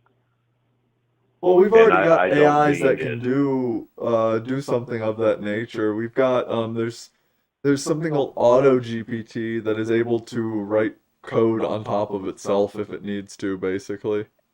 My question would be, does it matter if it's philosophically sentient if it's just indistinguishable from sentience anyway? Like, maybe it doesn't philosophically have a soul and is sentient, but it's indistinguishable about it, so will it act like it's sentient anyway? I think there is still a difference to be paid in that. I think a close facsimile of sentience, no matter how close, is nothing more than an animatronic. What about quantum computers? That gets into something a little bit different. Yeah, but what if we're running AI off of like qubit quantum magic? I don't know if that's going to be sentience or omniscience at that point. What about when AI starts coming out with the pictures and the voices of Bigfoot? Yeah, you won't even have to buy a costume anymore. Yeah. That's Go exactly stand right. outside and tell the dryer. Do you like my little segue there? Absolutely. Anytime it's Bigfoot.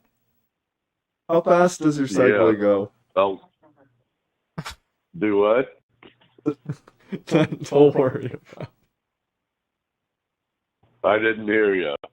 Oh, don't worry about it. He's making dad jokes, like a know. mall cop segue. Oh, okay. That's all right. We all do that. But no, that was another thing on my list of topics was Bigfoot. Yeah. And me, myself, I could talk about Bigfoot and aliens all night. But you're talking to the right people. No doubt. Well, I watched y'all show last week, and I didn't call in. You had, what's his name on? Rec. Rec, yeah. Yeah. You had Rec on, and sad he won't be on. But yeah. Anyhow, so I didn't call in. But the Bigfoot was a pretty fun one. I enjoyed that, especially the 2 headshots that you guys had. Those were pretty funny. Those were some interesting videos, no doubt. Those are the Todd Standing Bigfoot footage, the close-up. The man's got a lot of Bigfoot footage. It's amazing how they were only the close-up of the face. And how there's never been another close-up like that, ever. Well, other than the other one he shot. Uh-huh. But he does have a film... Other than the other one. Yeah, exactly. He does have a film of a apparent Sasquatch running up like a cliff, but to me it's rough looking. Yeah. Now, I talked to somebody about this, and then I read something about this, and especially in recent years, all the video and pictures that come out are so fuzzy and not really able to see much on them. And our stuff is so good nowadays that it's just amazing that everything that comes out, a decent picture. It's really not.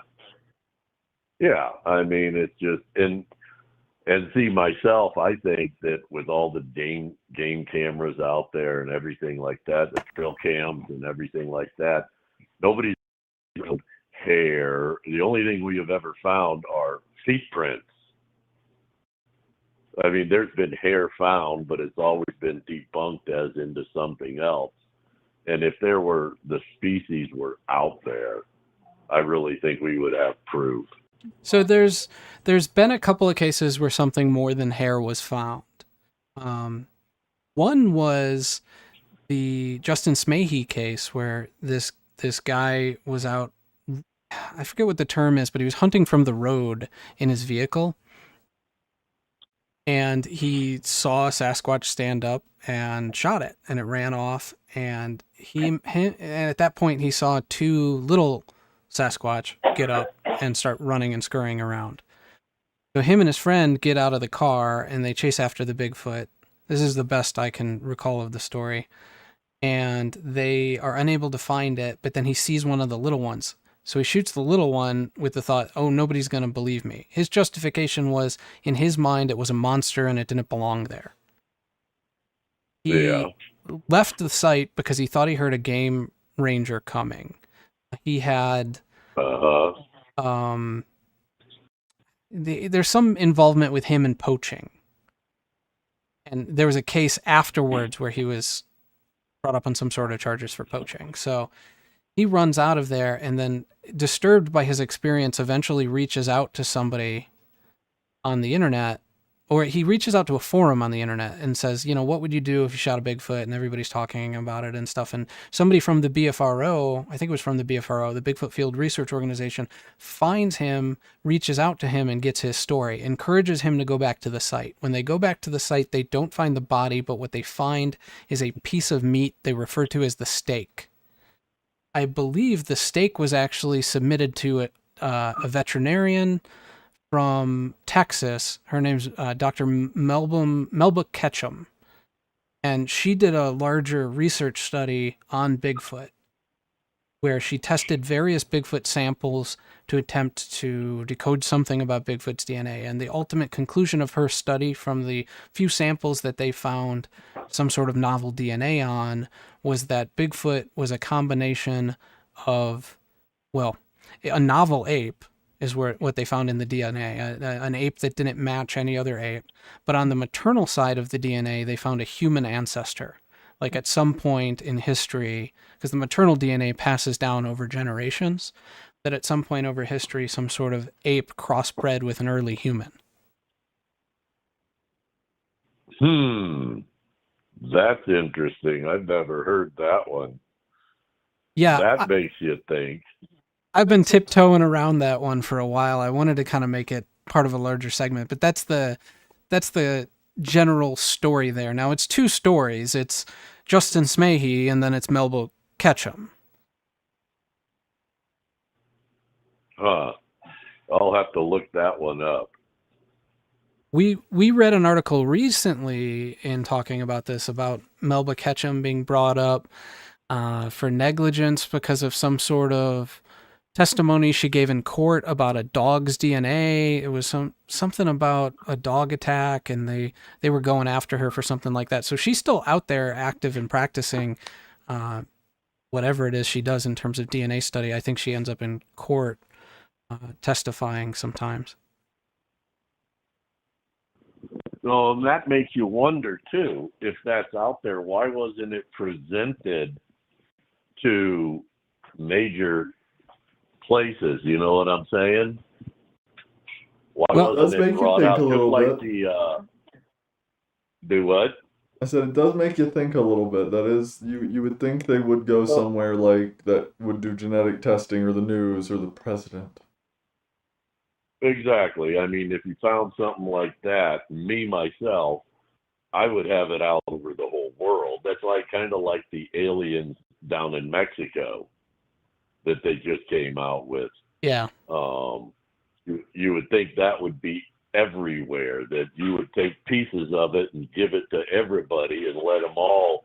That way there's no doubt of what you actually have. And see, that's one of the things about all of these things, is that they're not put out. And I guess there could be a larger conspiracy, and that is part of your show, conspiracies. Absolutely. To not allow this kind of thing out. But you would just think in normal mental thought that you would want to get this out to everybody in as much verification as you could.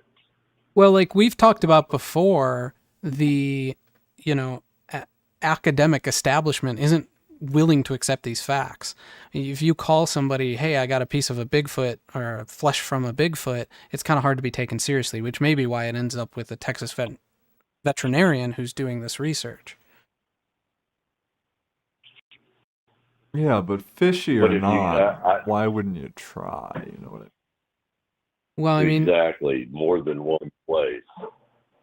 The only other person that I can think of who you could contact within academia who would be really open to it would be Dr. Jeff Meldrum from, I believe it's the University of Idaho.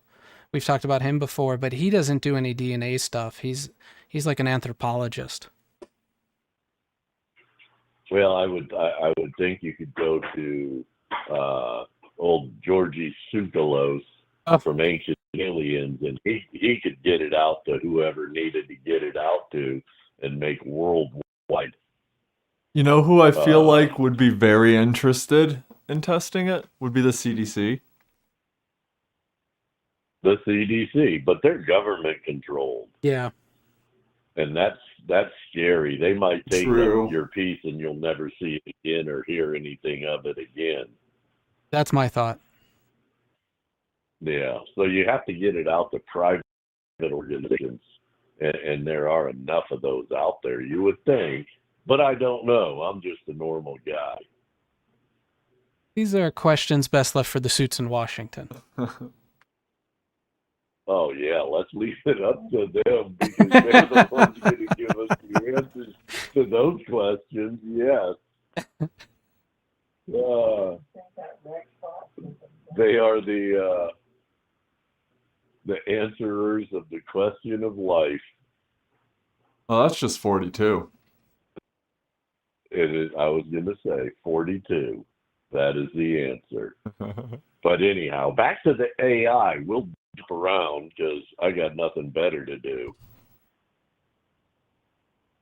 other than eat dinner once it's ready.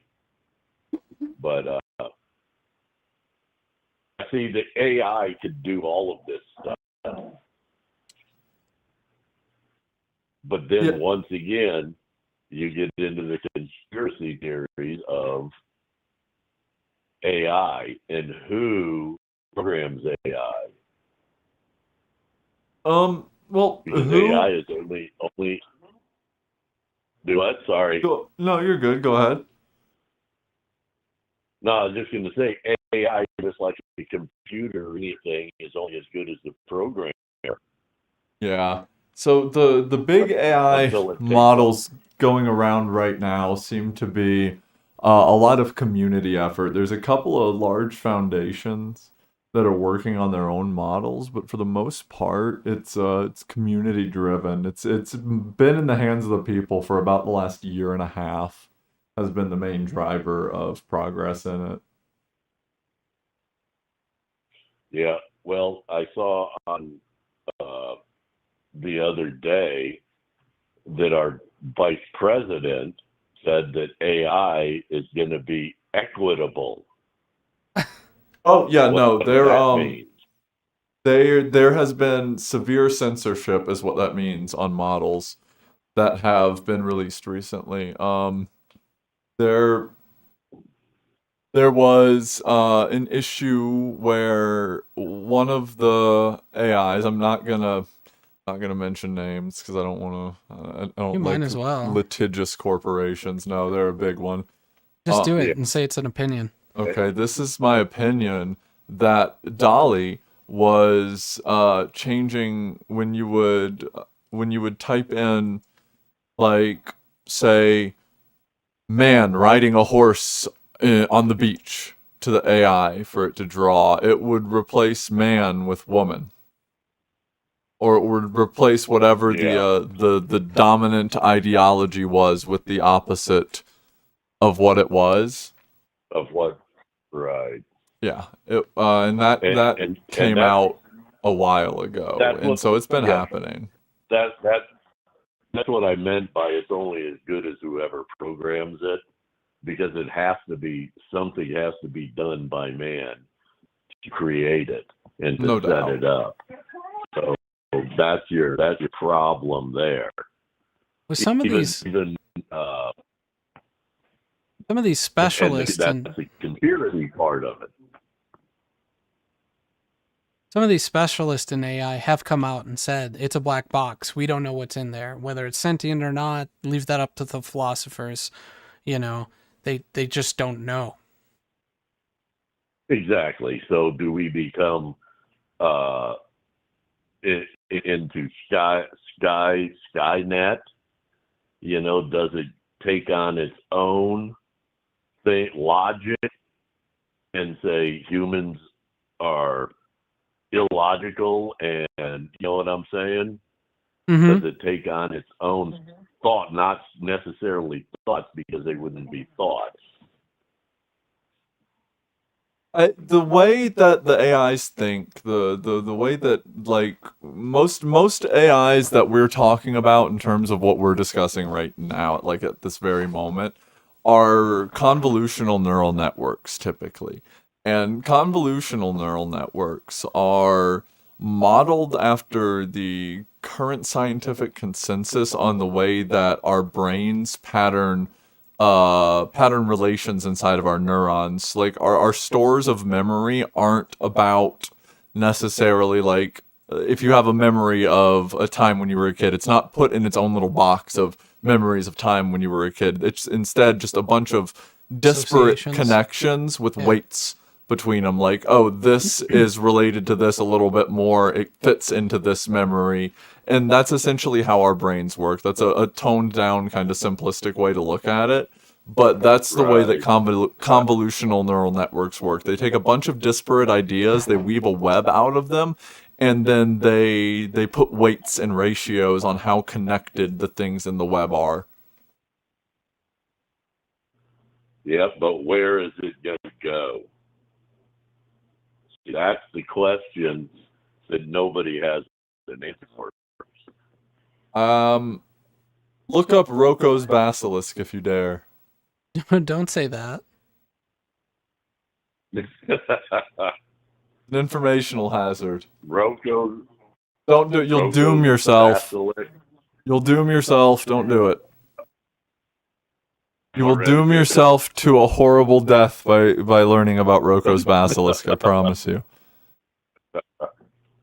It's an information hazard. Well, It's one of the very if it few has- information hazards that I think are a real threat.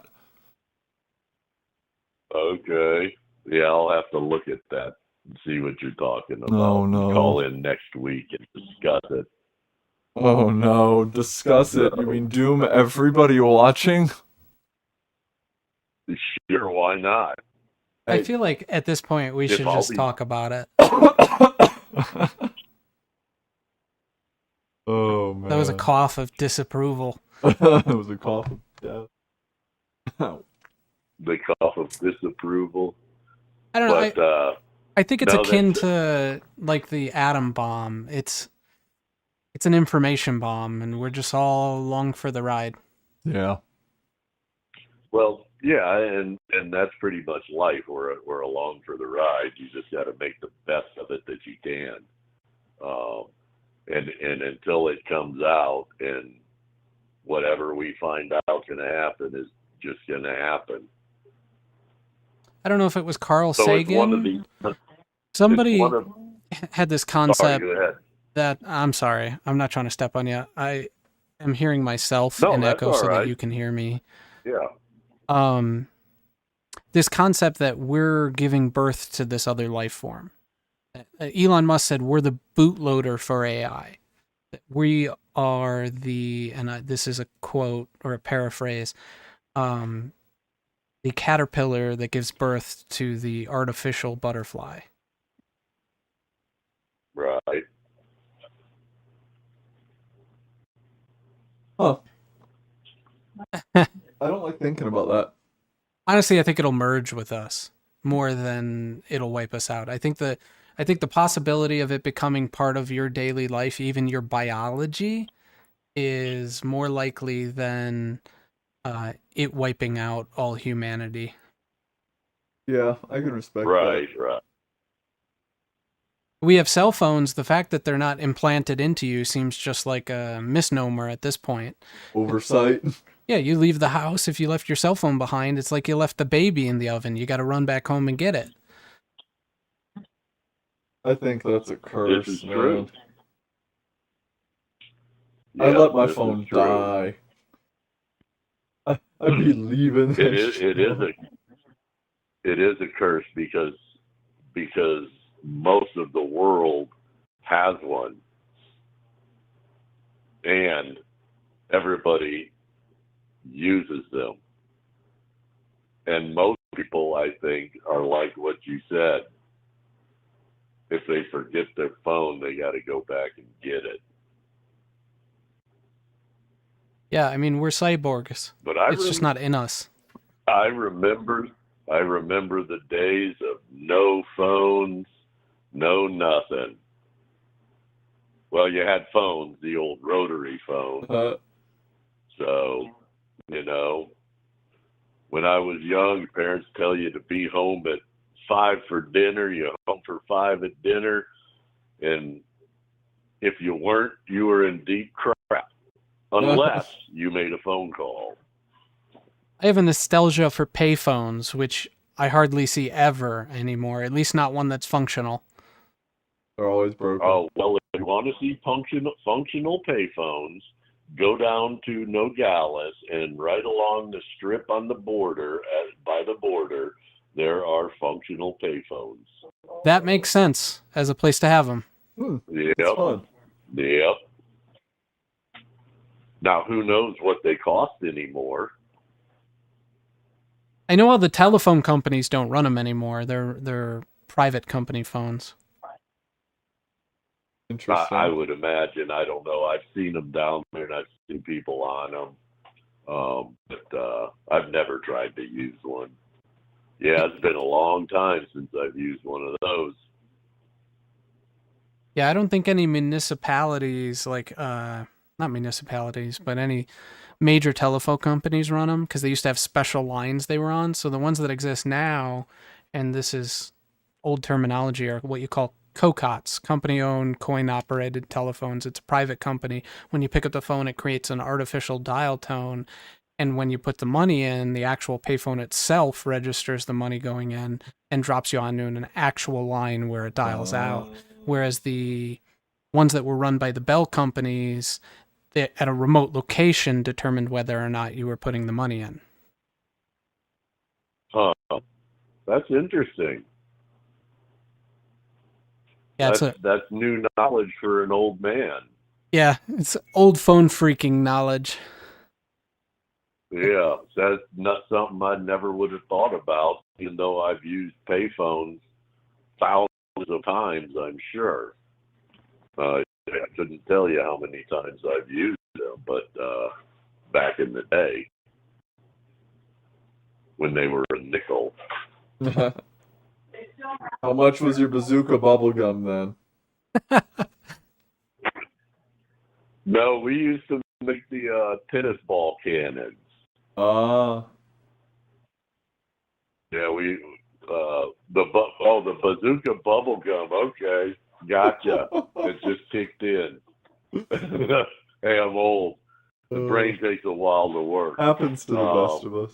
The question is, I think do they still write new if I could comics for probably Bazooka Joe? remember back to when I was a kid, probably a 20 a piece. Yeah. They did actually release, Gavin, a re-edition of Bazooka like 5 years ago. I got a couple packs of it. I'm into Bazooka comics, man. They're They don't cool. make it anymore? No, they do not. Oh. This was like a limited edition run they made, and there were like 6 new comics that it came with. As far as I know, they don't make it. Let me look that up. If you find some, it's old stock from the 70s. Rock hard. Oh, dude, I love Bazooka. That's one of okay. It looks like they do, but they don't. Seems like something you would find in a Cracker Barrel. It is, yeah. It's a Cracker Barrel candy, 100%. Naco wafers. Do they still have the comics in them, though? That's the question. I'm looking right now. And they still make Cracker Jack, and that's been around forever. Oh, yeah. Now, the question on your Mandela effect, is it Cracker Jack or Cracker Jacks? What do you remember it as? I think it's Cracker Jack. But the baseball song goes Cracker Jacks.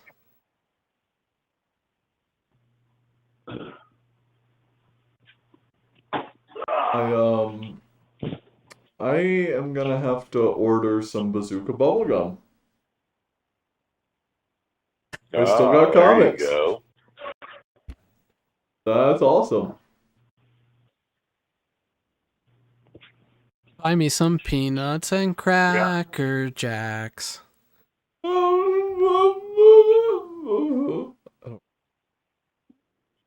Yeah, that's the baseball song. Right. Buy me some peanuts and Cracker Jacks. Oh, geez, I can't remember the rest of it. I used to know it by heart. I don't care if I ever get back. Yeah. Get back from where? The ball game. Of course, I'm just checking you. I don't know if I've ever had I don't want to sing the whole thing. But it is Cracker Jack, not Jacks. But I bet you if you listen to anybody, they'll say Cracker Jacks. Yeah, that's what I've always called it. Mm-hmm. And that's what I said about the Mandela effect. If you were to ask somebody, is it Cracker Jacks? The song says Cracker Jacks. They would probably. And with the Mandela effect, secondary references don't change. References inside of other references won't change.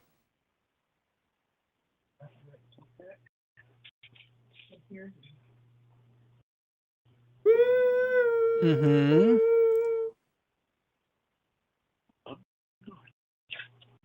I think you have just stumbled upon something great, Marty. Of course I have. So modest. Humble. I'm humble. Not modest, just humble. Anyhow, well, guys, my dinner has, and I think it's eat. I don't want to try to eat on phone with you guys. You wouldn't want to hear that. We appreciate that. Well, have a good dinner, Marty. No. Thanks for watching. Yes, indeed. Oh, you're quite welcome. Watch every week. It's just I don't always call it, but I thought I'd give you a call on your new night and your new hours. You know, things going. We and do bring up the stuff appreciate from it. last time. Yeah, we're No feeling it out. problem. Well, hopefully, Rectal will get some time off and maybe be able to call in. Yeah, that'd be nice. Super hope he's able to make it back eventually. Okay, guys. Well, I'm going to put you on the show and get off the phone. All right, have a good Right. one. There's some thoughts for you. Take All care. right. Good night, guys and Thanks. girls. Night. Night. Bye-bye. Bye. He's got a point there. Yeah. When he said it, I put it together in my head.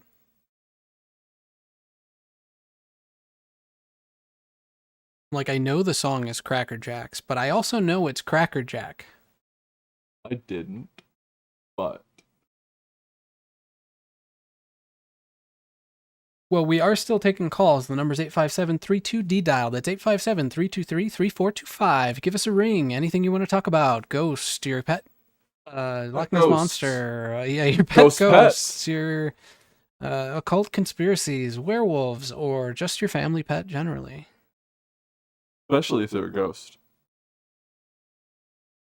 Mandela effect. I want to talk Mandela effect. That gets people wound up. Get people wound up. They're all like, man, I remembered that. And you're like, nah, bro. They're like, yeah, man, I remember that. And you're like, nah, bro. And then you see it and you're like, shit. You know? That's how it would be with the Mandela effect every time. I don't know. Sorry, I'm trying to speak the pain away in my back. Oh, man. You alright? You want to take a break? I think I'll be alright for a minute. I'll probably have to get up and walk. Okay. What time is it? Going from... I mean, we took a really long break because the stream broke. But I figure maybe we take another break at some point here and then come back and we can talk about the... And get this, Elixir of Life. Yeah, this is exciting. A 3.5 million year old bacteria that a scientist injected into himself. I can't blame him. I figure we'll do it after the break, though. Yeah, absolutely. But if you do want to give us a call, like I said, 857-32-D-Dial, 857-323-3425. If you like watching the show, be sure to like and subscribe. Give us a follow. We could use the help, most definitely. Trying to get out there so that we don't have to worry so much about trying to find views and can focus more on quality content for you to watch. If you're on Rumble, please follow. We like quality Love you, content. Rumble. It's better than quantity content. Yes. Significantly. But we can produce more quantity and quality. See, when you start putting up the ratios together like that, your increase is exponential. You know what I'm saying? So both become just infinitely better the further you go up. You can also check us out on darkdial.com up there. Landing page shows exactly where we stream, and we've got a Discord you can join, and more importantly, we run our own forum that you can join. Just getting that off the ground for the most part, but it's going to be a cool place eventually to communicate with like-minded individuals, do research, Come deep congregate. dives. Yeah, exactly. I want to build a community here. But it starts with you liking and subscribing.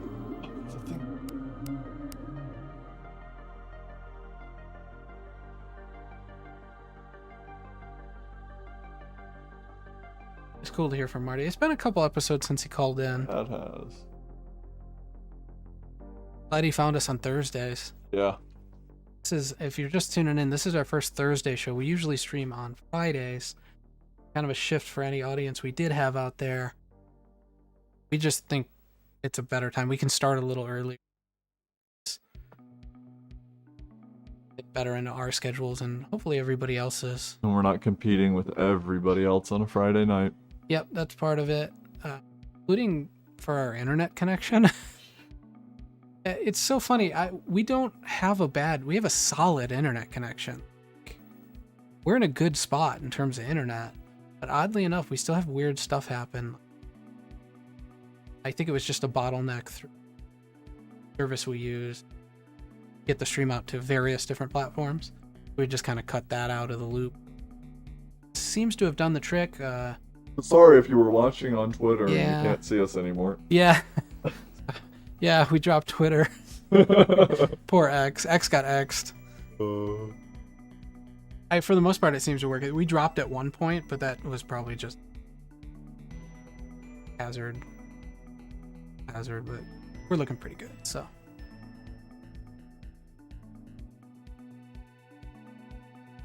Yeah, people do have this perception, like Marty was saying, that Bigfoot doesn't have any modern evidence, and it's there. It just doesn't get publicized because it's kind of just put into the quackery category. Yeah, it's been beaten into the ground with hoaxes too many times in the years. It's the crying wolf problem, you know? Yeah, absolutely.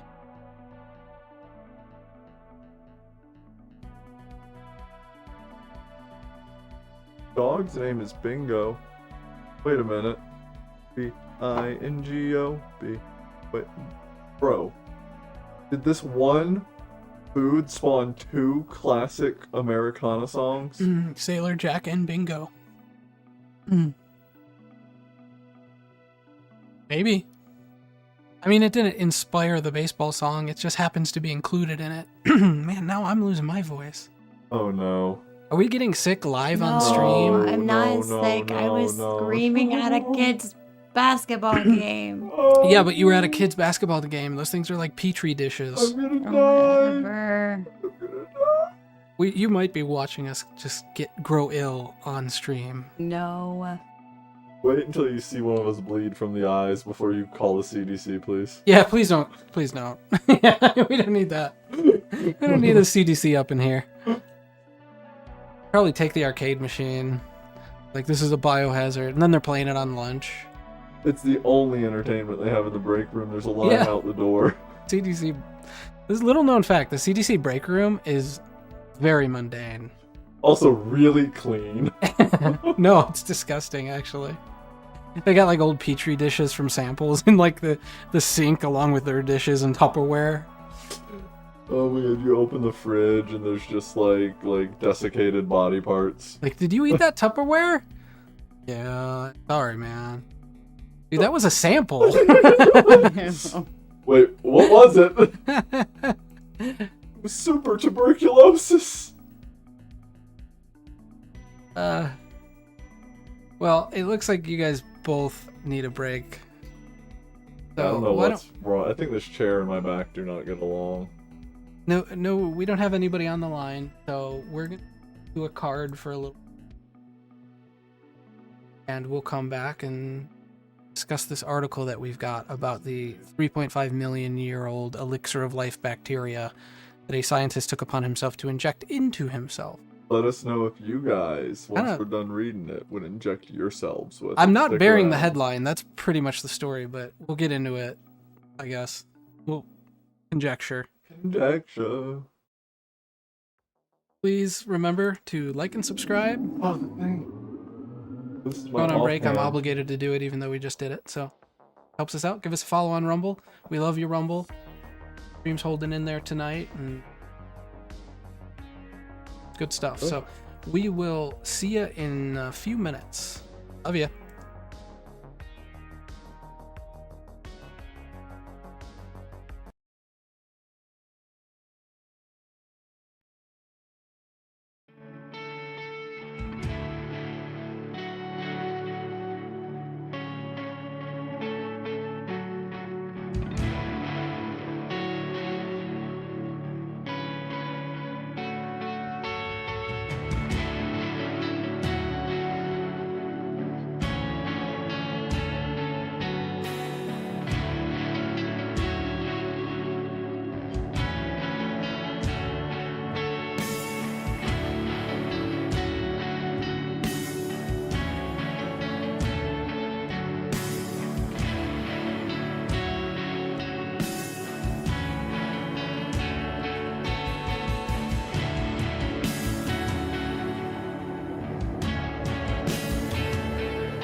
Welcome back again. Welcome back. Welcome back. Welcome back. Your choice. We're here. Yeah, welcome back. Our lines are open, 857-32D dial. That's 857-323-3425 in case you can't see the screen. Maybe you're listening on audio. That would be a podcast. Feel free to call us in. Well, technically, we've got that, don't we? Yeah, on YouTube. Yeah, on YouTube. They have us registered as one. Yeah, I don't know how that works, but we should get ourselves on Spotify. Spotify? Spotify? Where? I don't see it. I don't know, maybe. I mean, our kind of whole thing was it's in a visual medium. It couldn't hurt. Other than it's one more thing for us to do. You just find a distribution agent, right? Yeah. Yeah, let me just find one of those. Just, walking down the street. Hey man, I got a job for you. And he's gonna be like, what's that? And you're gonna be like, it just goes from there, man. Easy. You look like a cool guy. Want to be my distribution agent? There's no money in it for you. He flashes his undercover police badge, and you go, "No, officer, this was a miscommunication."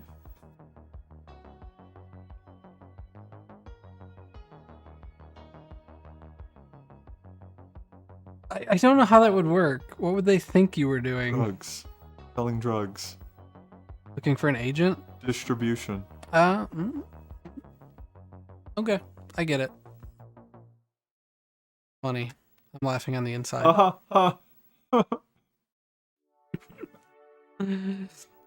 Jacqueline is resting. Her voice is shot, so we're just giving her a chance to rest. I don't want to torture her, leaving her on camera, so taking a break.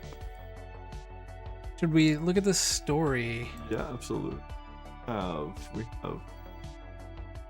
500,000 bacteria straight to the bloodstream. Yeah. The Russian scientist injected himself with 3.5 million year old bacteria. Okay, why would you do this, you might ask? Did this scientist find the key to eternity frozen in permafrost? Ooh. This is a fairly old story. Couple of years, at least 4. But it's kind of made the rounds again, right? Yeah, sure enough. I've heard it bandied about out there. People talking about it. So, people have been hunting down the legendary Fountain of Youth since antiquity. Does it exist? Could it ever even theoretically exist? Should I read this like William Shatner? Yes. A Russian scientist named Dr. Antonily Brokov. Anatoly Brokov believes it's out there. He thinks he found it in 3.5 million year old bacteria. So what does Dr. Brokov do next? Injects himself with it, of course. Of course. Shutterstock. Those are some petri dishes, man. Bacteria that doesn't die. Dr. Brokov first discovered this ancient bacteria, Bacillus I F, believe so. in 2009, frozen deep in the permafrost on a mountain in Siberia's. You got me. Yakutsk. That sounds good. Yakutsk region. Like even deeper in the permafrost than woolly mammoth remain. Dr. Brokov estimates it was 3.5 million years old. Is it only him that estimates that? And he was immediately impressed with it. Despite its advanced age, it was still alive. Bacillus F seems to make everything around it live longer too. Doesn't shine if you don't shine. Would say if it could talk. What? That has to be some Russian colloquialism. Is it The Shining? Is it talking about The Shining or something? No idea. Or if you know, let us know.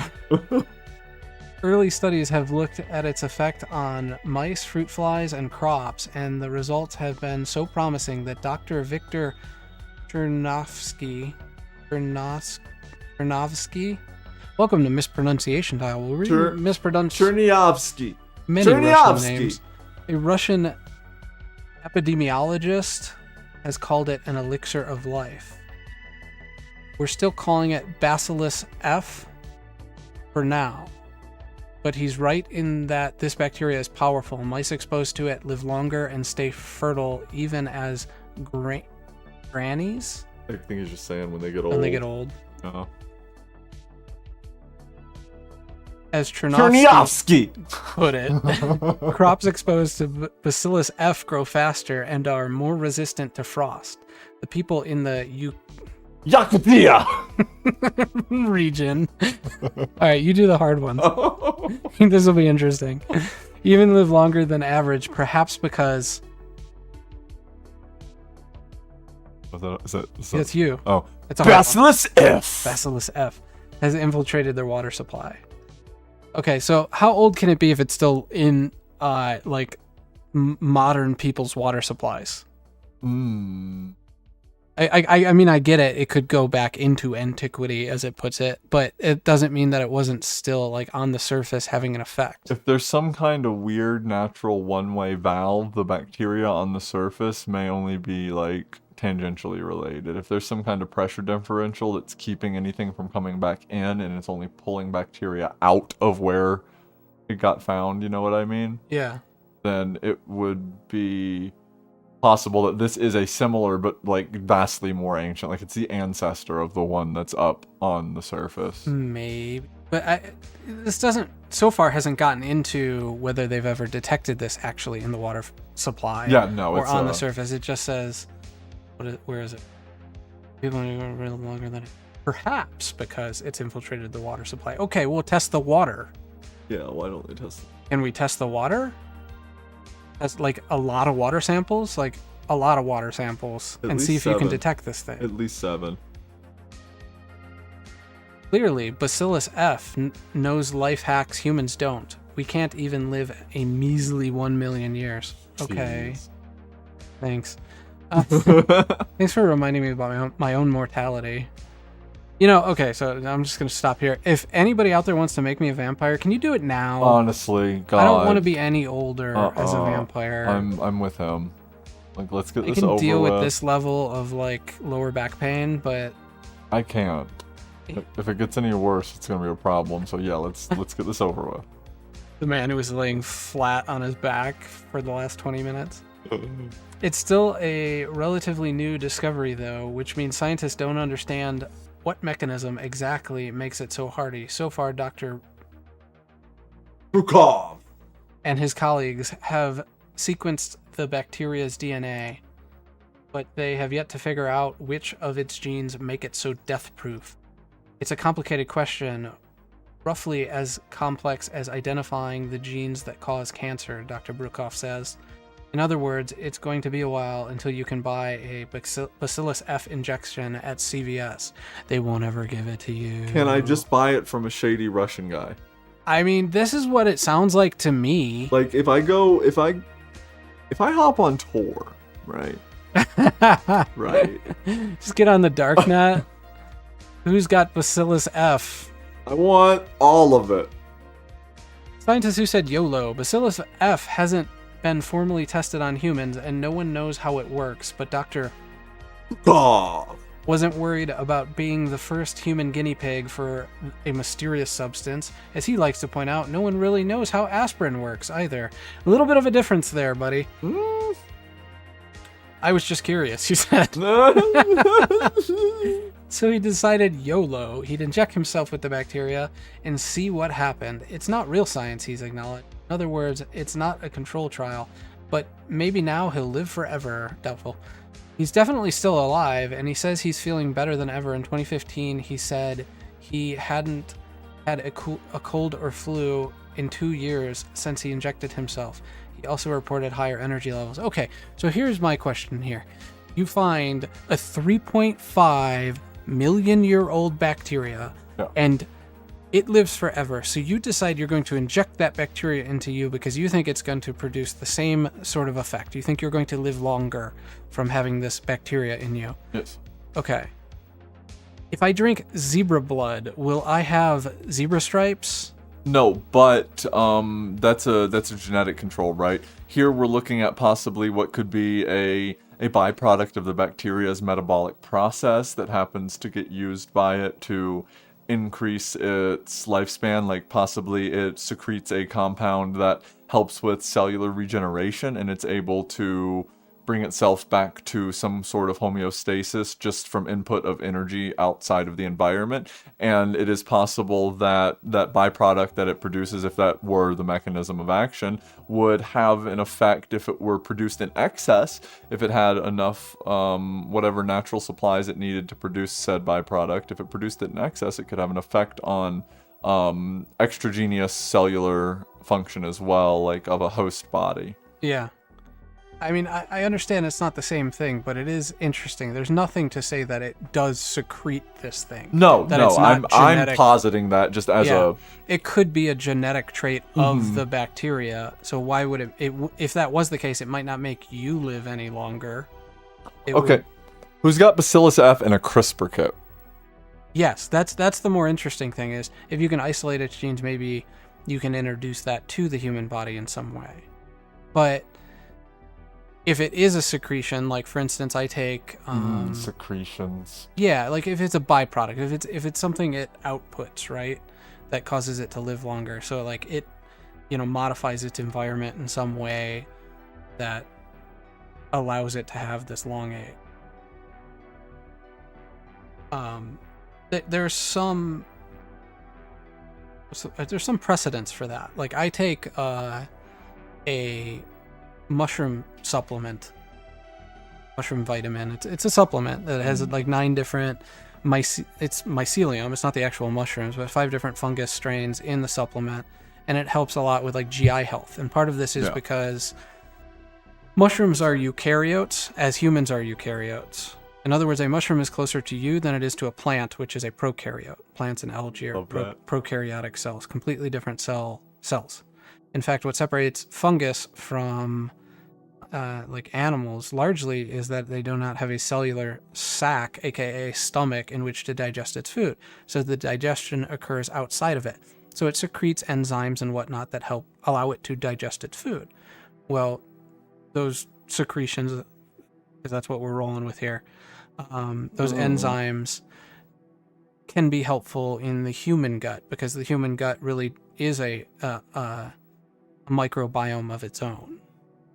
So I guess there is something to be said of maybe by introducing this bacteria into you, because you are such a carrier of so much bacteria, it will affect your microbiome. Is that the theory? I like where you're going. I like where you're going with that. I can see that. That's interesting.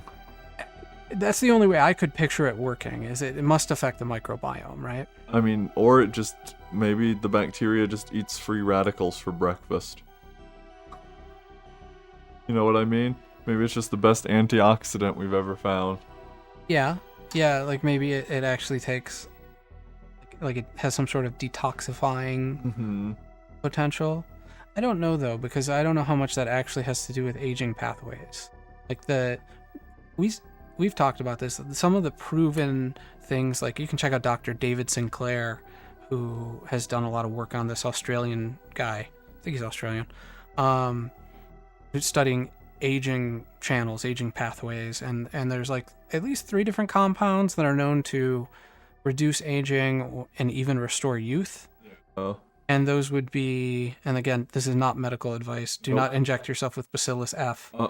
Don't do it. I'm not probably because of gonna me, do it, anyway. but you shouldn't. Yeah. If we do it, we'll let you know, but you shouldn't. Resveratrol, which is found in red wine. You can get resveratrol as a supplement, particularly micronized, and apparently when it's taken in combination with a fat, has a potential to reduce aging. And we're talking about like telomere length here, right? Yep, telomerase degradation. Pharmaceutically, there's something called metformin, which is I believe it's a diabetic drug, and that increases lifespan through some sort of pathway. And the other is like NMN or certain other, and I couldn't tell you what it's like. It's neonicotinoid. I don't know exactly. But NMN also, which is, the science isn't totally settled on, but it does something to reduce aging pathways as well. And there's some chemical relatives of it. NAD, I think, is one of them. Nid. What they saw in mice is that it not only reduced aging, but it restored aged mice to a more youthful appearance and energy level. Interesting. Yeah. So, there are some of these things that work for it. Now, what is Bacillus F doing? I mean, it's been a while, and I haven't seen any follow-up on this. No, me either. That's because they stopped it. Yeah, I mean, like, this article's in 2019, and it's Memory holds about it. stuff even older, so give me some research. Go test some water. They kidnapped all the scientists, took the bacteria for themselves. So I'll just keep going here, because otherwise we can continue to conjecture afterwards and open up calls. This could all be the placebo effect, or it could be something more. We need more research to know, like we were saying, if Bacillus F can extend human life, but Dr. lives past age 1000, that also could be, a sign. Great writing. What's the difference between a fact and a hypothesis? Oh, I think this is another article. Is this another article?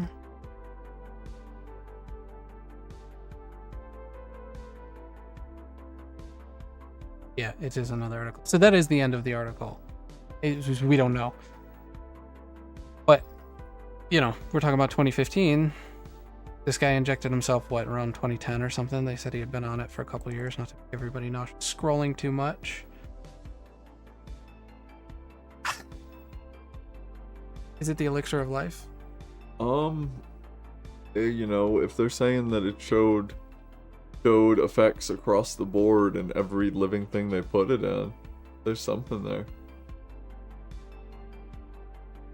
I'm just looking for any... Hold on, what's that second one? Said something about a German actor injecting herself. Need to be louder. No, I mean, like, you were looking there was an article, that showed one about a German actress injecting herself with it.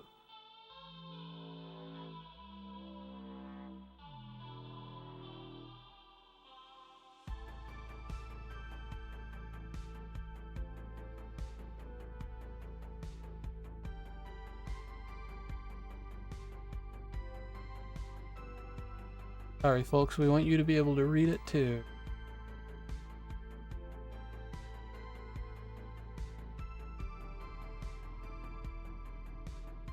Okay. So, eternal youth.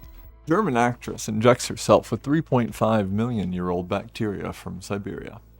Manouche has been pumping an extract of Bacillus F into her bloodstream for the past 3 months.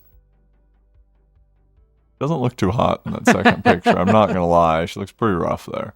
Rough? An actress is risking her life for eternal youth by injecting herself with doses of a 3.5 million-year-old bacteria discovered in Siberia. The 45-year-old from Munich, Germany, who goes by the moniker Manouche, has been pumping an extract of Bacillus F into her bloodstream for the past 3 months and says it has made her look and feel younger. The ancient bacteria was discovered in 2009 in the permafrost. The team, who unlocked its DNA code in 2015, says that it shows no signs of aging and believe that it could be the key to unlocking human health and longevity. Pictures of the crime. Samples containing extracts of the bacteria have been given to Manouche by Dr. Anatoly Brukov, head of the geocryology department at Moscow State University. The injections are just the latest in a long line of procedures for mother of one who has already spent 36,800 pounds on plastic surgery over the last 20 years. Is that pound? Oh. What is one of those? Whatever. Euros is on the right. Monies. Monies. Spent 41,700 credits. My skin is as soft as a baby's bottom, she said. You can't really see it in the photos, but if you see me in person, you can see there are no marks or blemishes. I've never felt better. I've never slept better, deeper, or longer. When I work out, I can work out longer. I can run 3 miles instead of the usual 2. I think my skin looks good. These are just the little things that have gotten better. She added, this summer we had a huge temperature change, and normally I would get a cold. I didn't this time. Having blood tests taken before she started injecting Bacillus F. Oh, sorry, I skipped a paragraph there.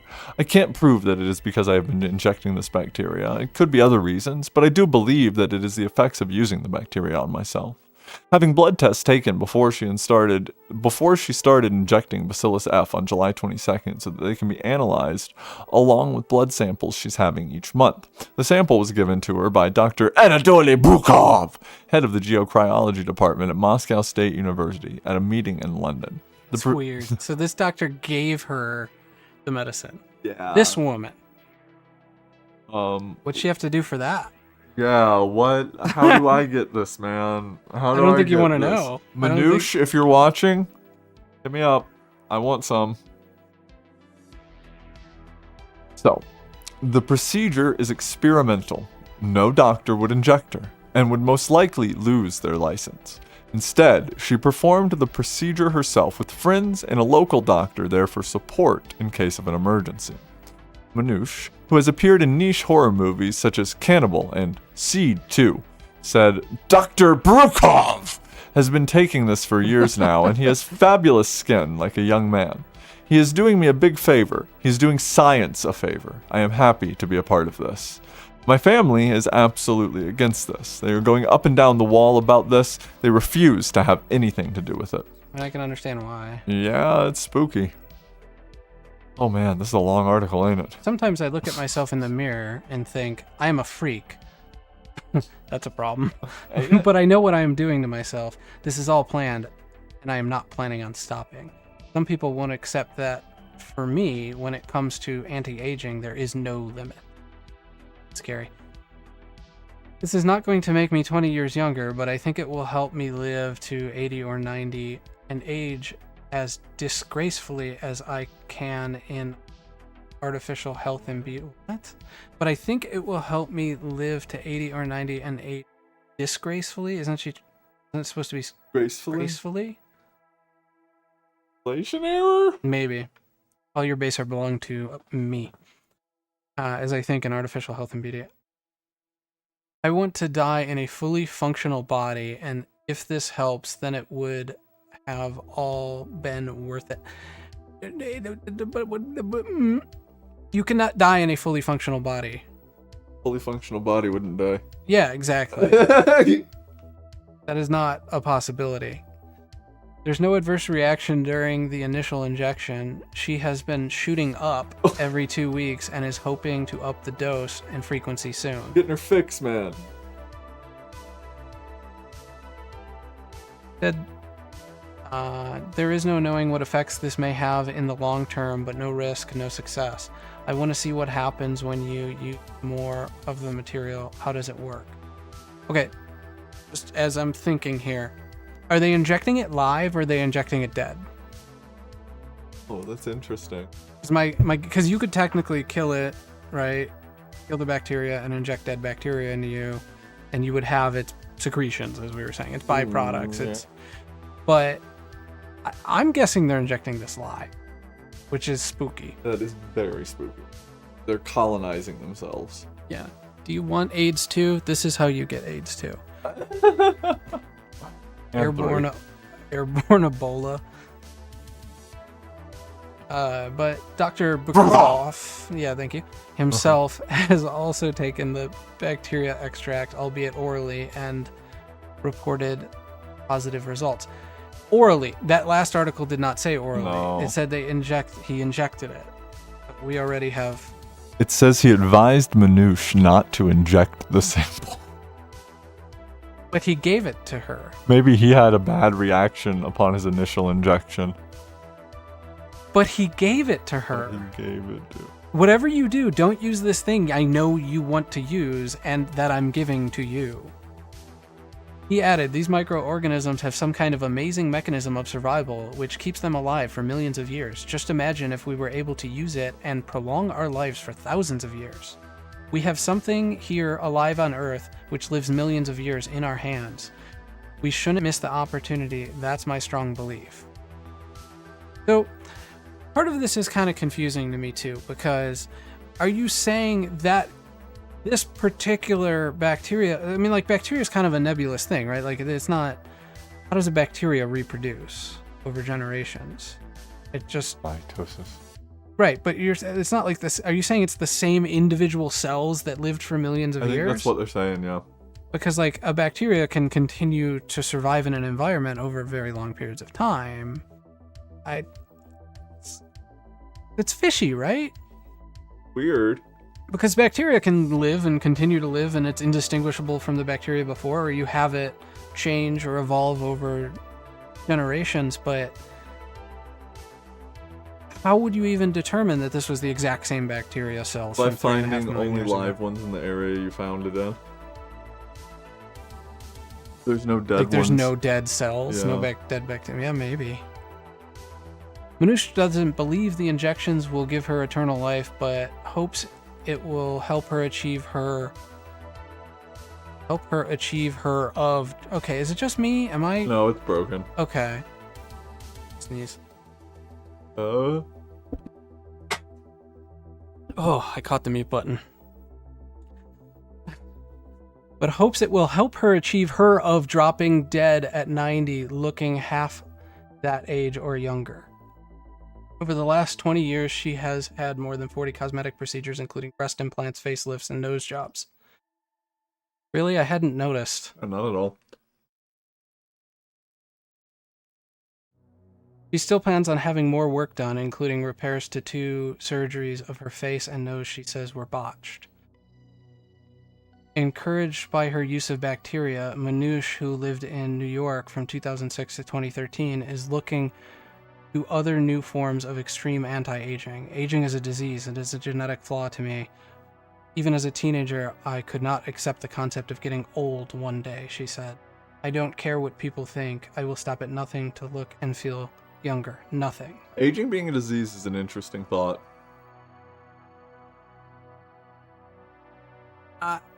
Okay, it is a very interesting thought. It's very, Dr. Frankenstein-y, which I'm totally open to people taking that perspective of aging being a disease, because it is a model of reality that you can extrapolate upon to find ways to slow aging, maybe even reverse aging in cases. However, this story isn't that.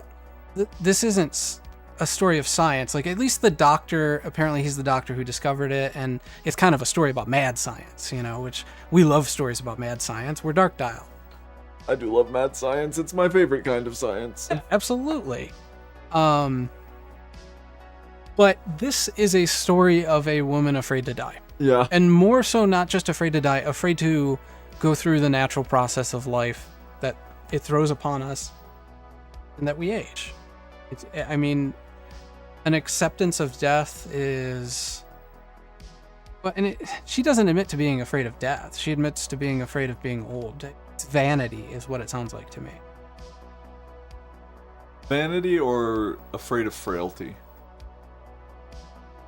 You mentioned like functional body a few times in there. Maybe something like that. Yeah. In any case, she's afraid of something. Yeah. And she's trying to mitigate that. I'd still take it. How could you take it when you don't know anything about it? It's literally just conjecture from one guy who found the thing, going, yeah, this stuff really works. Why not? We have 2 anecdotal cases, one of which is clearly from somebody who has, and excuse me for saying this, a mental illness, or at least a phobia, which a phobia is a mental illness. That's all I mean. And a scientist who might just be crazy, but we don't know. Like, I need to see like at least those solutions that I had presented before are readily available. You can order every one of those, except for the metformin. You'd have to talk to a doctor to get that. Like NAD or NMN, resveratrol or micronized resveratrol. You can, so Dr. David Sinclair, I should pull up a picture of him. He's a pretty young looking guy considering his age. And he's been on Joe Rogan. I've seen him on some other stuff. I've not read any of his work, at least not any of his books. I might have read some abstracts. anecdotally, he's a pretty young looking guy, and he does follow some of these regimens. He does take those things. He takes resveratrol with yogurt in the morning, apparently, and then talked to his doctor and got his doctor to give him a metformin prescription. Apparently, I think he said there's a history of diabetes in his family anyway, and he was like, why wait, just give it. And I want to say he messes with NMN, which are kind of expensive, but they're not like crazy expensive. Yeah. And these are at least known ways to anti-age or to fight aging, or you know what I'm saying, to block some of these aging pathways. I think you misunderstand my This, love on for the mad other science, hand, though, brother. no, I totally... I'd do it. I struggle to get you to take an aspirin sometimes. Yeah, but 3.5 million year old bacteria, that shit's hot. In this particular case, there is no evidence that this works at all, other than... But there won't be evidence for like 1,000 years. When I'm alive for 1,000 years. I just looked up where to buy it. You can't buy it. I wasn't looking up where to buy it. I was just looking up to see if there's been any follow-up of this. Have they found... So, there are these spots in the world. I forget what they call them. It's not something as morbid as dead zones, but it's like something zones or something where people in that regional vicinity live longer. Have you heard of these? I've heard of that, yeah. It's very interesting. It is, and I mean, they've studied it, and I've heard a couple of conclusions about it. Lack of stress. One of the things that seemed to be the case, though, is they all work into old age. Like, they don't stop doing what they're doing. They don't just retire off. You lack a sense of purpose and die away. That seemed to be a big one. I mean, there was also, like, healthy diet and exercise and some of those basics. I think in some regions they ate a lot of like cod oil. So yeah, I mean part of it seemed to be diet and stuff, but a lot of it seemed to be, at least what I had, I could be totally wrong here, but I had at least seen somebody conjecture that it's because they continue to work into old age. I've heard some stuff like that, and it's interesting because you do see like people stopping and then like stopping working and then dying not too long after. That's like a common occurrence. Mm-hmm. Yeah, I mean, some people aren't self-driven like that. I think they, you have a particular task that you're given to do, and now when somebody stops giving you that task, you lose a lot of purpose in life. I don't find myself in that camp. I find myself in the I will always give myself something to do. Yeah. At least that's how I think about myself. I think I may have found some for sale on Alibaba. Have you heard of that volcanic mushroom that when women smell it, they orgasm? Yeah, that's weird, right? What's up with that? Yeah, that's a real thing too. What is up with that? I don't know if I need to pull up an article because that's the entire thing. Like literally the whole of it is that. Yeah, it's a fungus and its fruiting body is a mushroom. And I don't know if it's the spores. Or if it's just a compound. And I know it grows in volcanic rock specifically. I don't think it's very widespread, but it causes women to orgasm upon smelling it. Yeah, that's a really weird one. What kind of pathway hijacking is happening there? Bilbo Bob in chat asks, when did Jacqueline transform into a Keiko demon? Her voice is all messed up. She like can't even talk because she was screaming at a Pee-wee basketball game. A very intense one, apparently. Hey, that'll happen to you. So we told her to just go relax if she wants. We released her. We don't want to torture her on camera. Yeah, so that mushroom's a weird one, right? So it's... I mean, but what is bacteria? Is bacteria prokaryote? I think they can be either.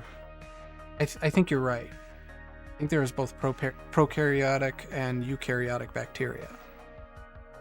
Viruses are the weird one in that. And I mean, none of these articles specify what this thing is, even breaking it down. Like, that would be a simple breakdown, I would, I'd still take it.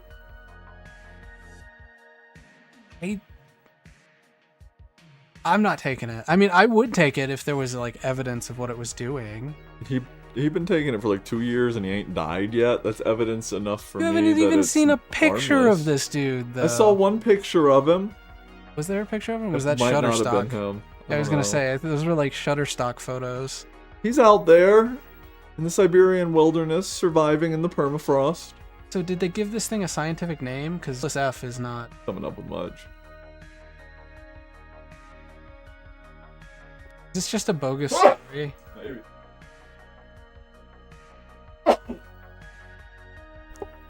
I mean, it's weird because it's not exactly like transhumanist. That more revolves around like consciousness transfer into machine. But I mean, looking at aging as a disease, I think it's not a disease. It's a natural function. Is it though?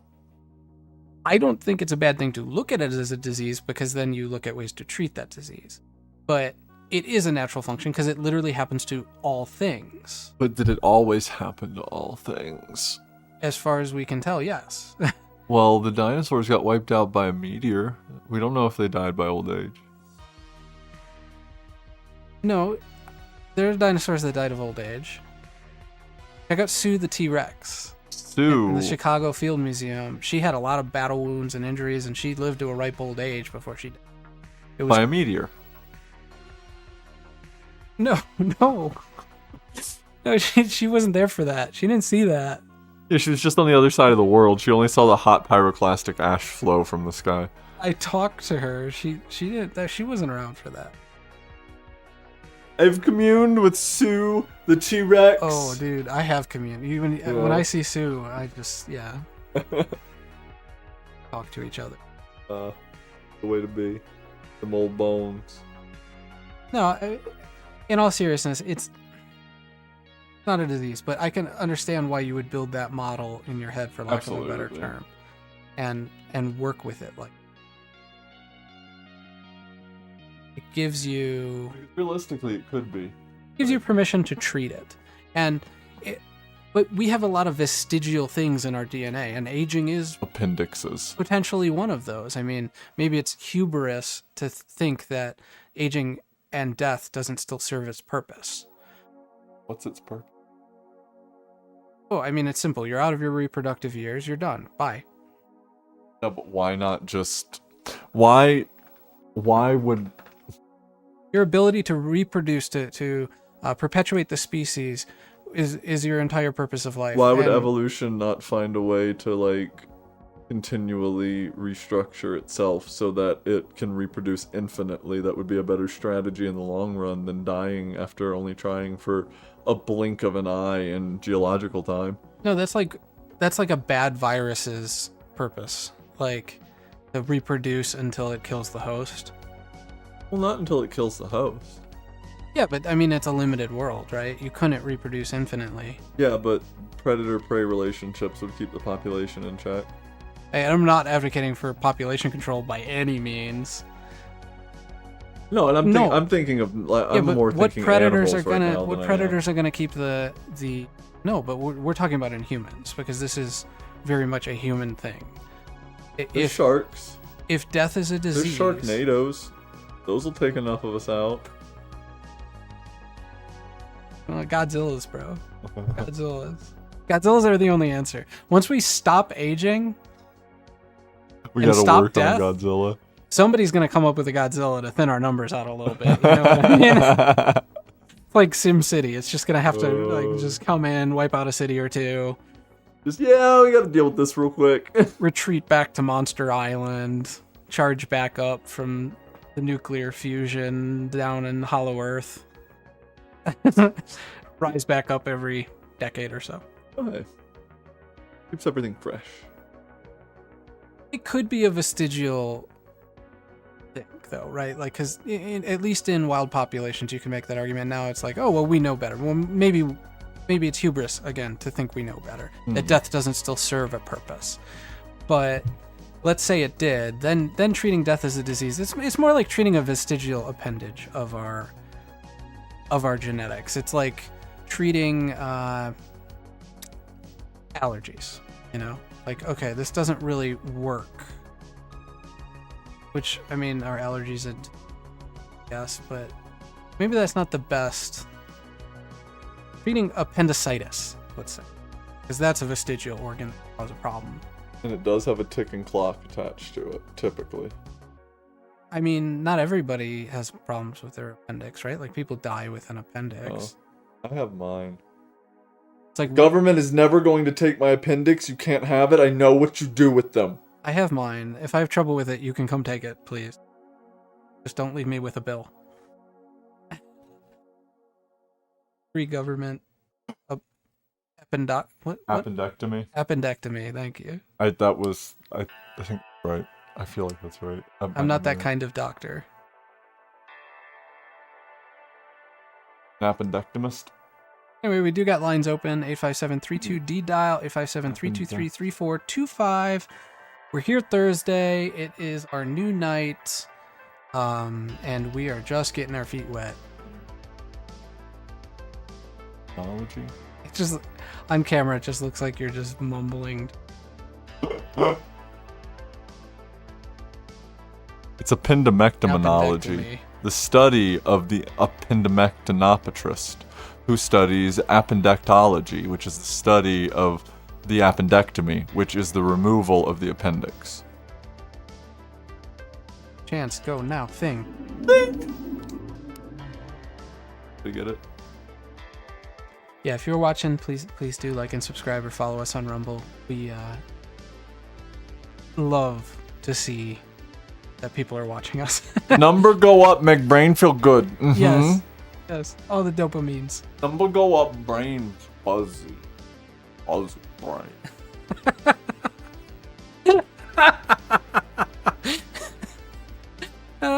I need to get her off the screen. She's been silently judging us this entire time. Like, yeah, you're not gonna take the bacteria? Uh-huh. Watch what happens when I outlive you, huh? We just went down to 0. Oh my god. Yeah, it's bouncing back. We'll be alright. It'll be alright. He's doing it.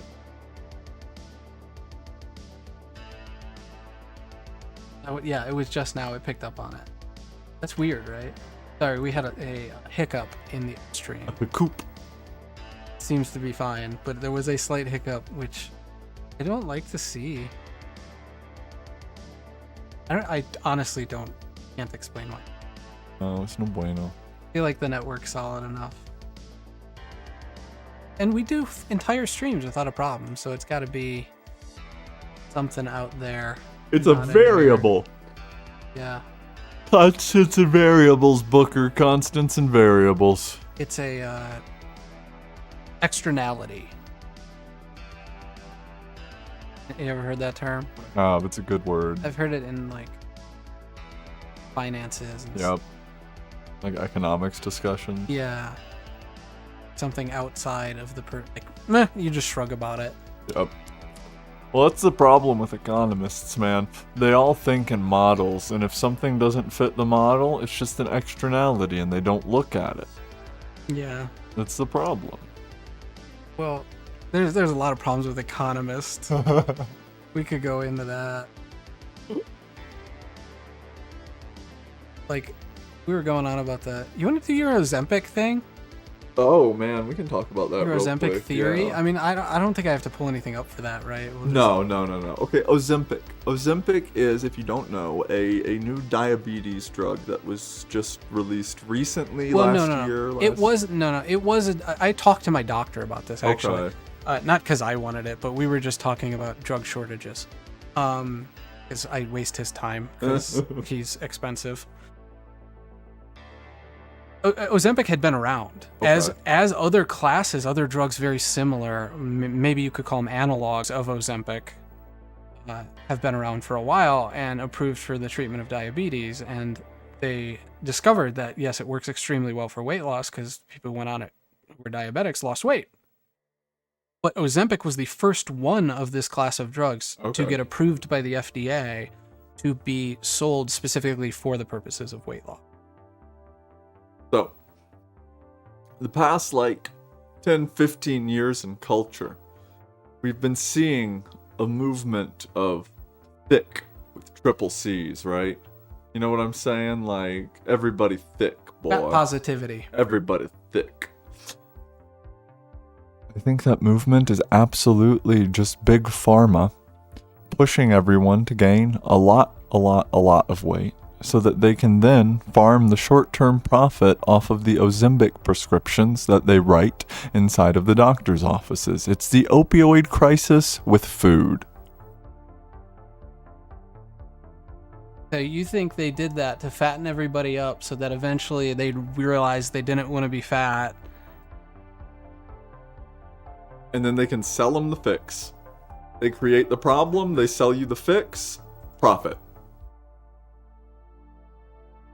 I think it's compelling, although I think that could work against them because, like, if body positivity, fat positivity in particular, was still prevalent and had caught on in the culture to an extent that you couldn't ramp it down when you launched this, would that not work against them? Is it a calculated risk, or do they actually feel like they have that many levels of levers of control? That. Frankly, that. I mean, look, that's like they have Moloch right on the front page. So here. yeah, that's why I pulled it up, because I'm assuming that's the parent company, Nordisk. Yeah. Has a very funky looking cultist logo. And I'll tell you, logos in general, everyone watching right now, start paying attention to logos. Look up symbology on the logos for products that you use, and especially pay attention to the ones that have family crests on them. Your beers have got royal, like, family crests on them. Pay attention. Look into those. So it's a Danish pharmaceutical company headquartered in... Of course it's the... Denmark. Bags for... Of course it's the Dutch. Freaky deaky Dutch. Dutch, man. I don't speak freaky deaky Dutch. It holds approximately 28% of its shares and a majority 77% of its voting shares. They got control over the company. It's not public control. Interesting. I don't know how that's relevant. Who's the founder? What are we looking at for? Soros. No. I'm not messing with bro. You just played me like a fiddle. You went for it. I didn't think you were gonna believe it. I thought you'd be in on the joke immediately. Alright, that was funny. Well, it wouldn't have surprised me. It's like... You're like, we're onto something. So key people, the chairman is...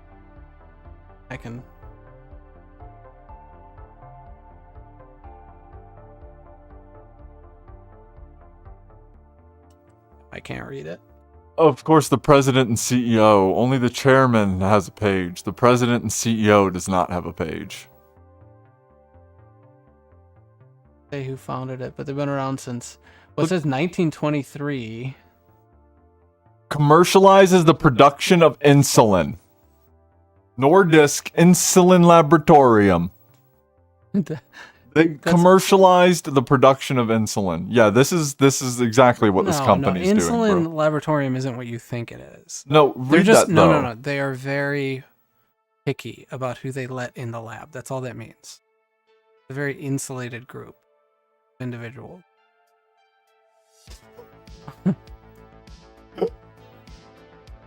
What am I reading? They I get it. They're the reason that insulin's like sold the way it is.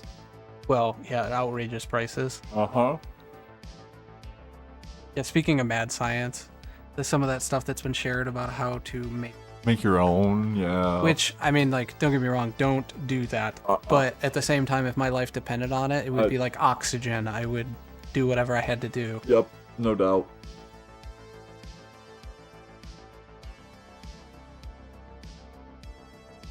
That's kind of weird. 1923 and 1982, and then they pick it up 1982 to 94. There's just this huge gap. Yeah. Making enzymes business. I don't know, that cow thing though. Pull up a picture of Moloch so people can see what I'm talking about when I'm referencing that. Moloch is an old Canaanite god of sacrifice, typically child sacrifice, but... So, I've always heard that they worship Moloch at the Bohemian Grove, right? But they worship it as an owl god. I've heard something of that nature, yeah, and I'm not sure where the crossover between the two comes in. Yeah, I don't know. But I always say Moloch, the owl god, is like Bohemian Wait, Grove hold on, stuff. no, go up there, it's there. That was a search term. Like exact Moloch, the owl god. Yeah. Huh? Yeah. I mean, it has wings. Maybe he's an owl cow? I mean, there's the owl, there's the cow. What are we stumbling on here? Is This Mothman an Rothschilds. incarnation of Moloch? Oh yeah, the red shields, man. I tell you what, they're everywhere. I feel like might be But they're a scapegoat. dusty territory for you to Maybe. That's why I said red shields. biblical stuff. I don't know. I wasn't necessarily prepared to dive too far into Moloch. I could dive into Moloch for like an hour and a half. I mean, No, I don't. Not right now? Not right now. Yeah, it might be a Rumble thing because there's some more. Moloch comes into modern day stuff in a way that I don't think YouTube will let me get. if you're watching on Rumble and you want us to do Rumble only segments about stuff like Moloch, give us a follow, please. Yes, For real. Because I mean, we just need to see that people are watching us on Rumble and we can start to shift some content specifically to Rumble and talk about Moloch. Moloch. Depth anyway. Yeah, look at the thing over its head, right? Uh-huh. Does that appear in any of these? I was looking. I'm not sure. I'm not really seeing it over its horns. There's something, but the owl one. Bohemian Grove. That's my new wallpaper. We should do a reacts video to Alex Jones' Bohemian Grove thing on Rumble. I like that. Because he infiltrated Bohemian Grove somehow. Oh, it's fun. Which is quite the feat. Yeah, it is. Think about a bunch of power brokers having a... I mean, at its most benevolent level, it would just be a boys' day in the woods. Uh-huh. Is what they say. But... Which, I mean, don't get me wrong, it sounds like a fun time. As long as they're not, sacrificing children on the altar. We hope. But yeah, I mean, like, you had mentioned the child thing, and there is a lot of depictions here of... Oh yeah, he was like straight up a god of child sacrifice. That's creepy. Like that was his whole shtick, is So- like sacrifice your children to me. Can you at least tell me where its origins are? It's areas around like Jordan and Israel, where you would see Canaanite influence and the tribes of like Edom and things like that in the Middle East. It Okay. comes out of that area. Because, like, we've spoke about just cattle worship generally before and how it was so prevalent in prehistory. Yeah. Or at least they believe it was prevalent in They're prehistory. good animals, man. Oh, and that was, again, we'll go back to Terrence McKenna, because apparently I haven't referenced him enough in this episode. But Terrence McKenna's whole stoned ape theory was that a lot of the early cattle worship came out of the fact that psilocybin mushrooms grew out of cattle dung. Which is true. They're like dung-loving mushroom species. It's interesting, and that cow is blue. What is that? What is... Bruce Blue? Liberty Caps? Oh, okay. Yeah. That's true. Oh my god, do you know what that thing above its head is? Its horns are a crescent moon, which represents Saturn, and that thing above its head represents an eclipse. It's the sun and the moon. That's occult symbolism. Like, no joke.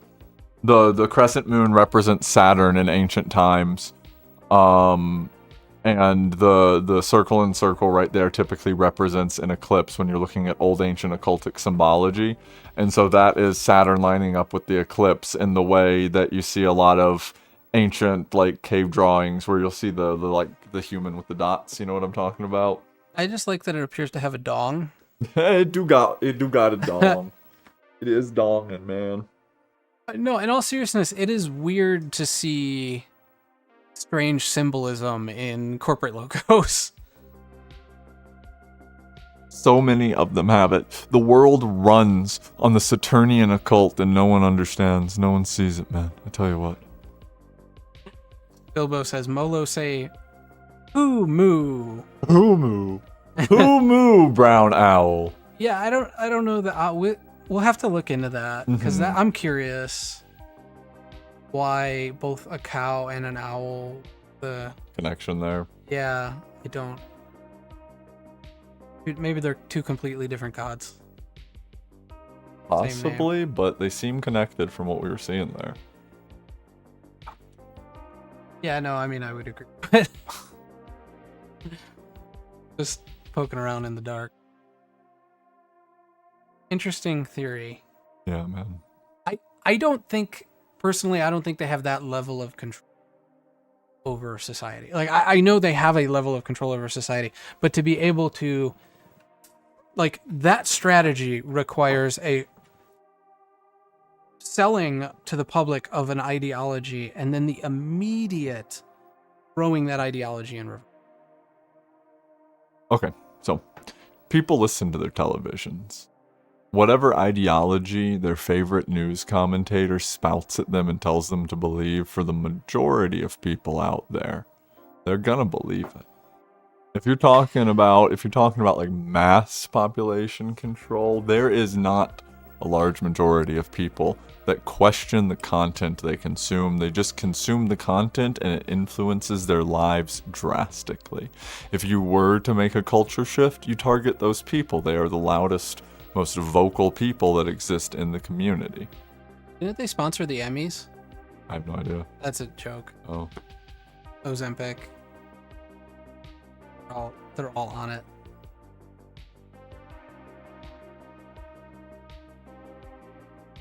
I don't have that much faith that that's a hard thing to reverse on. But I also think you don't need that, because whether people want to be fat positive or not, they don't want to be fat. Yeah.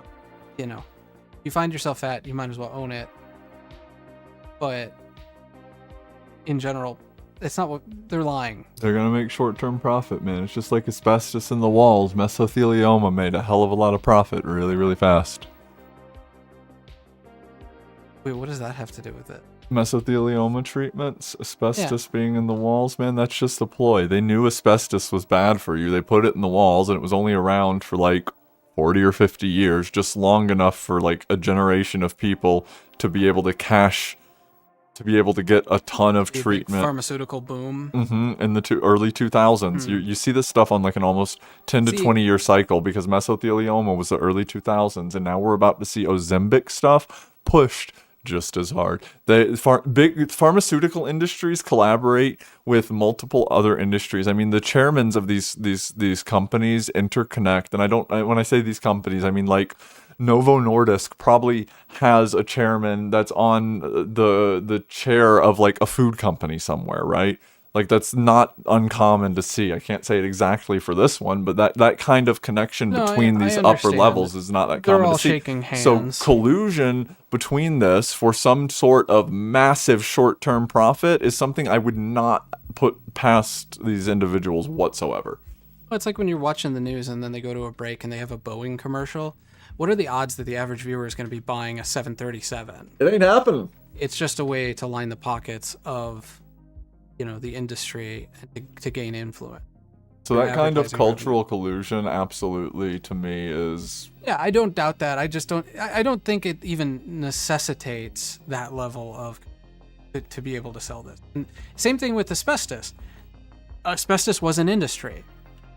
It didn't have to have the pharmaceutical company working hand in hand with the asbestos industry so that the pharmaceutical company would make money. The asbestos industry was making money. It was an industry that they didn't want to shut down, that they knew it was making money, and they knew the data said it hurt people. Same thing with cigarettes, same thing with leaded gasoline, putting lead into the environment. They're just lost leaders. Look at the I don't know, but I would take a wager that if you looked at the gross revenue of the asbestos industry the entire time that it existed, I would put money that the mesothelioma treatment industry tripled that at least. Oh yeah. Yeah, I wouldn't doubt that. I mean, it's an investment. It's about what you put in versus what you get out. It was a cheap product, but that doesn't mean the two were in collusion. But if they it doesn't necessarily mean they are, but if we're looking at it from a point of view of how would you, if you had that level of control, make that level of profit, that's a way you would do it. You engineer a problem with one industry, you shut that industry down and engineer a solution in another industry, and you just keep repeating that cycle every 10 or 20 years, which seems to be happening. There seems to be, the opioid epidemic was the 2010s, mesothelioma was the 2000s, we are now seeing an obesity epidemic in the 2020s. The cycle keeps repeating itself. Every decade or so, the problem that gets engineered finds its solution and they cash out. And then a new problem takes its place and they cash out. Yeah, I mean... Suboxone, methadone, that was the solution, yes. Their solution to the opioid epidemic. And that made trillions, I guarantee it, of dollars. Opioid and Suboxone, you got me, but that's the same industry. You know. It's the same industry, but it's still... okay, so... It's not just the same industry. When you're talking about asbestos, you're talking about, like, this is like a very old thing, you know? I don't know. I can't necessarily buy that in the asbestos scenario. Some mine somewhere has got a stock of 500,000 tons of asbestos that it doesn't know what to do with before the asbestos boom, right? You buy that up for super duper cheap, and suddenly you've got a booming industry that you can pump out asbestos-based products with. So, climate change, is that just... are we going to burn every last drop of fuel and then turn around and have to mitigate the carbon issues? Is that's a bait and switch right there. That's something possible, but I don't think climate change is as drastic as it's made out to be. Global temperature trends seem to average colder on... I think we're going to lose a lot of species to it, but I don't think it's the existential threat that people are made to believe it is. I don't even know if necessarily we might lose a lot of species. I don't think it's human made. I think we may add a percentage point of speed to it. We may add a percentage point of speed to it, but I don't think climate change is a human thing. I think the Earth naturally goes through these cycles. It doesn't mean that we can't exaggerate it, though. No, that's what I'm saying. We may be speeding it up, but I don't think, like, the people that think that we are the problem and that we are causing this, they don't get it. It can be a problem and we can be causing it without it being an existential threat. Without it being, let's wholly throw all of our society... But we're not causing it, that's the thing. Even if we are exaggerating it, we don't know to what extent we're exaggerating it if we are to begin with. Well, you can't say we're not causing it. It's a natural cycle. We have evidence that this kind of heating and cooling cycle occurs at large geological timescales. You can't say that right now that's exactly what would have occurred. There's no control. There's no control group. There's not a control Earth to go, okay, well, that one didn't have any carbon put on it, and it had the exact same conditions. So you can't definitively Well, there's a lot of geological evidence that shows that for the time that humans weren't around, that there is definitive proof that these cycles are happening. Yes, but there's no indication that a warming cycle would happen right now. No, but there's indication that we're in one of these cycles. If anything, we've been in an interglaciary cycle. Would it not make sense to think that we are just following the natural cycle and that it's not something that we've caused? If the natural cycles do exist and they show themselves. No, because like the greenhouse effect is a real thing. Like, is and it we though? do pump, yes, and we do pump Yes, it is. I don't know if I believe that, because I'll tell you what, HARP is a piece of shit institution that makes up literally all of their data. Yeah, but I'm not talking about HARP. Well, HARP is where you get like the greenhouse, all the data that comes out of that from. No, they're not the only. They're the main supplier of all of this data. And don't get me wrong, I think they fudge data too. They've been caught fudging data consistently. It's literally a hoax. Like, it's literally, like, it's proven time and time again that they've been fudging data and that they have no proof that there's anything even happening. Carbon and methane emissions into the atmosphere do cause a greenhouse effect. Like, it does happen. It's a thicker atmosphere now. I mean, you can observe it on other planets. It's the composition of the atmosphere does trap heat or allow more heat to escape. We've changed the composition of the atmosphere, undoubtedly. Or does that composition just naturally change? Is the amount of that we're pumping into it not the, like, okay, think about dinosaurs, right? You want to talk about methane? Think about dinosaurs and how much bigger to scale they were, and they were roaming around covering the planet. And you think about how much methane cow farms put out. Think about how much a field of dinosaurs would put out comparatively. There's never been more biomass on Earth than there is in the human species. We don't know that. We have fossil records of the 0.001% that managed to get fossilized. We have no idea what that looked like before. Let's say that's wrong. We still have a massive amount of biological matter tied up in the human species.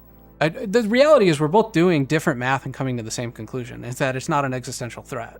Well, I just don't think it's real. Like, frankly, I think the way climate change is presented to the public is an absolute and total sham, and that we need to look at it through the lens of a natural phenomenon and not something that we are causing, because I don't think it's something that we caused. Okay, let's find common ground there, because I regardless of what the lens is, the Earth seems to be warming. We're both saying that. I actually said it's cooling. Global trends are showing the average temperature of the Earth has been dropping over the past few decades instead of rising. Okay. I'll go even further back to meet you. Okay? Let's both agree that the climate fluctuates. Yes. And the climate fluctuating can affect life on Earth. Yes. Okay. Can we institute a global AC system? Can we look into methods of controlling our own environment, as humans have done forever? I mean, that's why we don't wear hats hardly anymore. No, I think that's a page to bring things to. I like where you're going with that. Yeah. And I think that's a better page than focusing on just stopping everything humans are doing. You know what I mean? No, and I'm not saying we should ever do that. No, I'm not saying you are. I'm just saying that's like a general, like, the climate activist I don't think it would be appropriate to sacrifice human lives for the sake of the climate, you know. I think you have to weigh it, you know, and with anything you weigh life, right? What's life going to cost the least life? Yeah, life wins out, no matter what the answer is, whichever one has more. But I mean, even if you did address, you know, and honestly, carbon emissions are a small part of it. Methane emissions are massive. So the atmosphere is like under 1% carbon dioxide. So naturally, it's a pretty small amount of carbon dioxide anyway. And there's an argument to be made that too little carbon dioxide is a very big problem. In fact, global cooling would probably be a bigger problem for the human species than global warming. Yeah, Ice Age, no good. Yeah, life on Earth in general, I mean, you can look at the glaciary periods and see that the level of plant life during those periods got to dangerously low level. So, regardless of whether it's... so if you don't believe it's warming, fine. If you believe it's warming and it's a natural process, though, or you believe it's man-made, the net result is the same, is that if it's warming, the climate is changing at a rate that you lose species. But you do lose species over time anyway, you're just losing more now. Yeah. Marty said the uncontrolled forest fires put out more carbon than all of our man-made carbon. They definitely put out a lot. That's for sure. A lot. Yeah. Oh man, I mean, you're burning a lot. That's a lot of mass. Well, and part of that is, and you're doing it all at once, and part of that is the amount of suppression that we've done in fires. Like, you know, I studied wild areas management, and mechanical thinning and controlled burns are almost necessary because we suppress fires that would usually be caused by lightning pretty significantly compared to what would happen naturally to the land when we didn't have the technology to suppress such fires. That allows a lot of fuel load to build up in the forest that normally would not have been there. Would you not... Are the fires good, right? Controlled burns are good. Like, is that just like a thing? Right? Yeah, I don't know. Do you understand what I'm saying there? Are they healthy? Yeah, like, is it uncontrolled forest fire good for Earth? I think in a natural sense it is, but again, we've suppressed them for so long that when we do get fires, they're so devastating. Yeah. We have extremely devastating fires because we allow the fuel load to build up. And there are mitigation techniques for this, which mechanical thinning, which is basically going out and chopping down trees. We could just flood everything. You thin out the trees, literally, and control burns to control underbrush. And the nice thing about controlled burns in some areas anyway, is in areas that have natural fires, controlled burns tend to fight invasive species that get into the environment. Because the invasive species don't necessarily have the physiology to survive the fire. They don't know where to go. Whereas, like, especially like on the plains, fires were commonplace, so you'd have fires knock down all the grasslands and stuff, and the grass has the ability to then back. Interesting. And it does, fertilize the earth and stuff. So yeah, I mean, it's good. But in terms of like carbon into the atmosphere, I mean, we burn a lot of carbon. It's just what we do. And I'm not saying we need to stop that. I think everything is weight. I always say this about like solar panels and stuff. Solar panels are dangerous technology. People think that they're green. Yeah, they take a lot to make, and once they're done, they can't really be reused for much. Yes, and they're very dangerous to make. More people die, at least this used to be the statistic, making solar panels than just about any other form of energy. So again, when we talk about prioritizing life, solar panels can be very dangerous in their manufacturing process, and they produced a lot of e-waste. Also, if you cover an entire valley in solar panels, you are decimating the ecosystem. Nuclear. Yeah. Thorium salt reactors. Write your congressman, petition for a thorium salt reactor placed below your city center. It's perfectly safe. That's scary. Decentralized nuclear, though, is scary. You have to admit. Yeah. How much do you truck local municipalities to have like homeland level security over nuclear reactors? You get Barry, the overweight mall cop, guarding the door. Like, hey, how you guys doing? Yeah, come on in. I mean, you hear that proposed every once in a while. Like, let's put a thorium reactor out on the pole outside your house or something. I don't know. Nuclear fusion hopefully will be an answer. They've definitely made leaps and bounds over the last decade about. I mean, the joke is always it's 30 years away for the last 100 years, or whatever that is. It's a decade away for the last 50 years. But I've seen some really promising stuff on that. But it's a lot like when they first started experimenting with nuclear. Have you seen the movie that was out recently? Oppenheimer? I have not. So there's a scene in Oppenheimer where he's explaining that, hey, actually it's in a couple of scenes. He has a big glass ball that he's throwing marbles in. And he's like, this is the entire world's supply of enriched uranium or whatever it was they were using, plutonium or whatever they were using as fuel in the bomb, right? When it fills the jar, we have enough to build a bomb. So like every day he's like throwing more marbles in to show like the supply is building up. So in the case of nuclear fusion, some of the technologies that they've released to do it, and they use like crazy rooms full of capacitors to do it, but they can do the actual reaction on a relatively small machine, and they're using it with a fuel source that's not great. Yeah. But the byproduct of that fuel source is a better fuel source. Oh. So there's a very small amount of the stuff on the planet right now, but we can potentially produce more and ramp up over time. I like that. And have like a viable form of energy through that. That's interesting. I like that. It's not just thorium reactors, though, when we talk about nuclear fission, right? Yeah. It's like France, used to get like, I don't think they do anymore. I think they went green and they're having some problems with it. At least that's my understanding. But there was a point where France had like 90% nuclear fission. And they used breeder reactors. Yeah.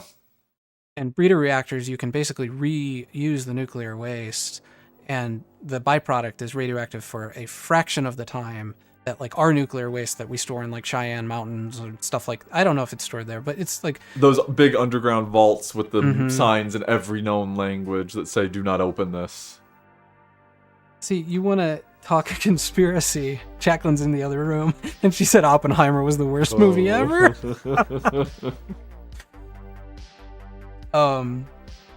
You want to talk conspiracy? What are we doing with that waste? I guarantee you it's there because we can reprocess it into weapons. If we need it. Depleted uranium rounds are some of the most effective armor penetration rounds that exist because depleted uranium on contact with a hard surface self-sharpens. As it digs into the surface, it shaves small layers of itself off and remains the same shape. It does not deform.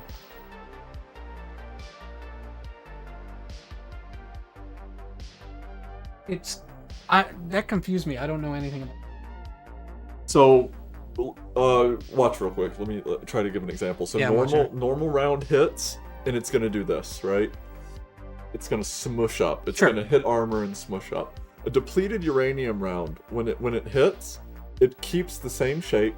The same amount of force is going into it, and it basically drills in. Little bits of it are gonna shave themselves off, and it sharpens itself and maintains its shape. It's like a tungsten penetrator on an armor-piercing round, but it's just, instead of being hard, it's super hard, and as it goes, it keeps reshaping itself to be penetrative. It doesn't deform into something and spread its energy out. It maintains a single point where all of its energy's hitting, and it just digs through that point while getting continuously smaller and smaller. What property of depleted uranium is it? Just that hard? Yeah, it's just that hard. It's insane stuff. It is some absolutely wacky stuff. I mean, it's depleted, but I assume it's still radioactive. Very lightly. Very lightly. It's actually, like, depleted uranium rounds, I believe, are still in use today. Like, they litter battlefields sometimes.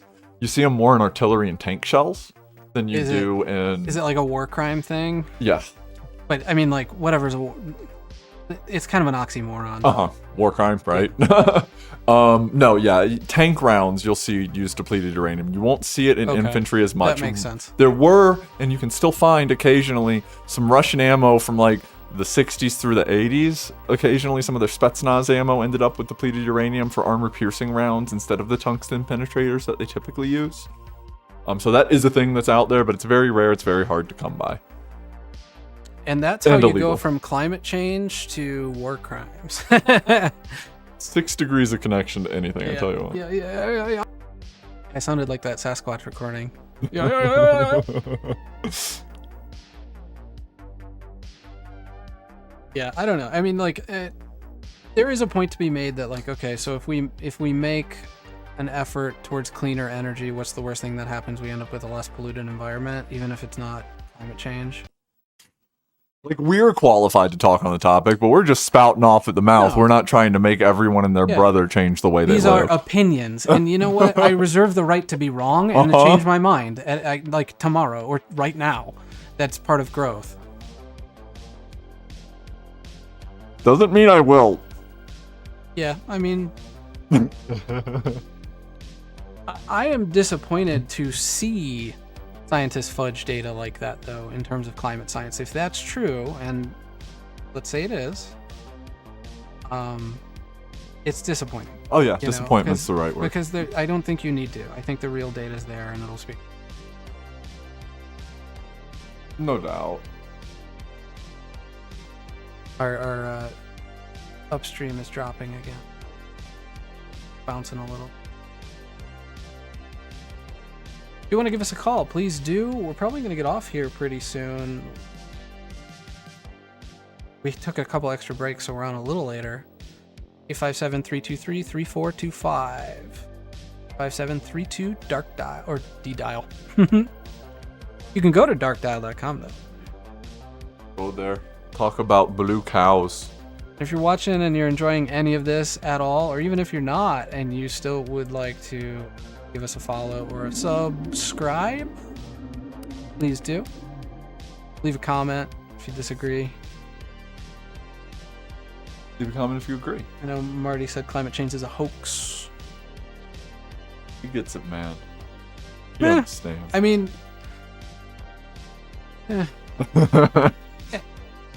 I think the truth's in between. I don't know. I just, man, the harp is too much for me to take. Yeah, but I mean, dude, let's check out harp. Good God.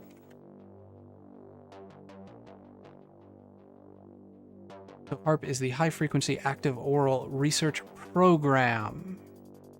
They do stuff with, how would you put it? Weather. Frankly, well, I mean, they do ionospheric propagation of signals. And cloud seeding. I've heard that. HARP is the target of conspiracy theorists.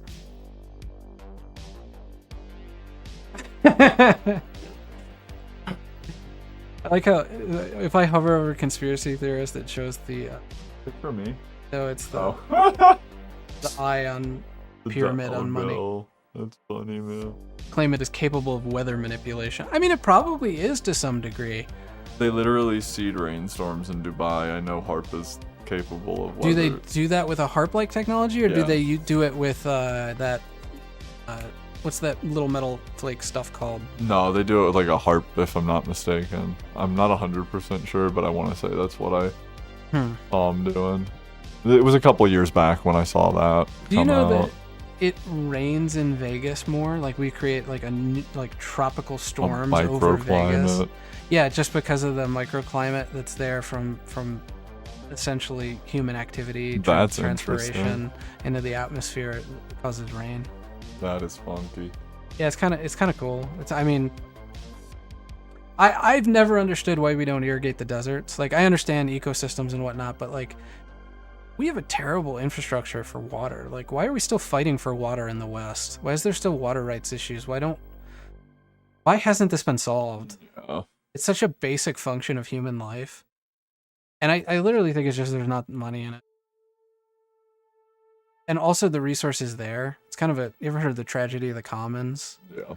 Yeah, it's kind of like, okay, well, suck the water out of the aquifers. That's scary when you get trains derailing for aquifers and pipelines breaking. Yeah. You remember the Deepwater Horizon thing? I mean, it's been kind of memory hole. It was a oil BP. rig. Yeah. Yeah. In the Gulf that exploded and then spilled like some ridiculous amount of 130 oil. million gallons. We were watching that video earlier about deep boreholes, right? Because we wanted to talk about them a little bit on the show, and kind of abandoned that tangenting, and that's more interesting. But one of the things that they recently discovered in a deep borehole was oil-eating bacteria. Yeah, it was in one of the videos we were watching. I forget. That was that one they did in the crater in Sweden, I think? Somewhere around there. Well, don't accidentally spike your oil baron's supply. Yeah, that's interesting. But yeah, there are under the earth in some of these deep boreholes that they've found bacteria that can basically make their living off of eating oil. Petroleum. Funky. Yeah. Bacteria are powerful.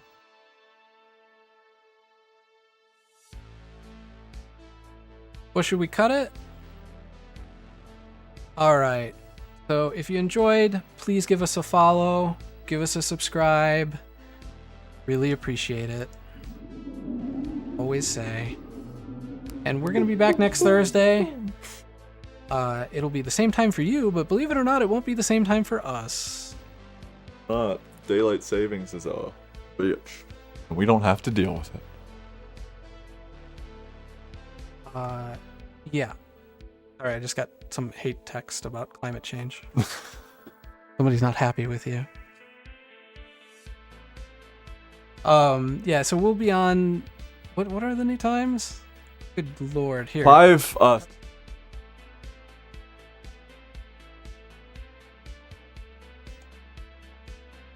which is a real pain for us, because we have to accommodate you, because you have time change. But we'll do it. We will. Because you'll like and subscribe. All right. That's the trade-off here. Love you guys. Thanks for watching. We'll catch you next Thursday. See you next week.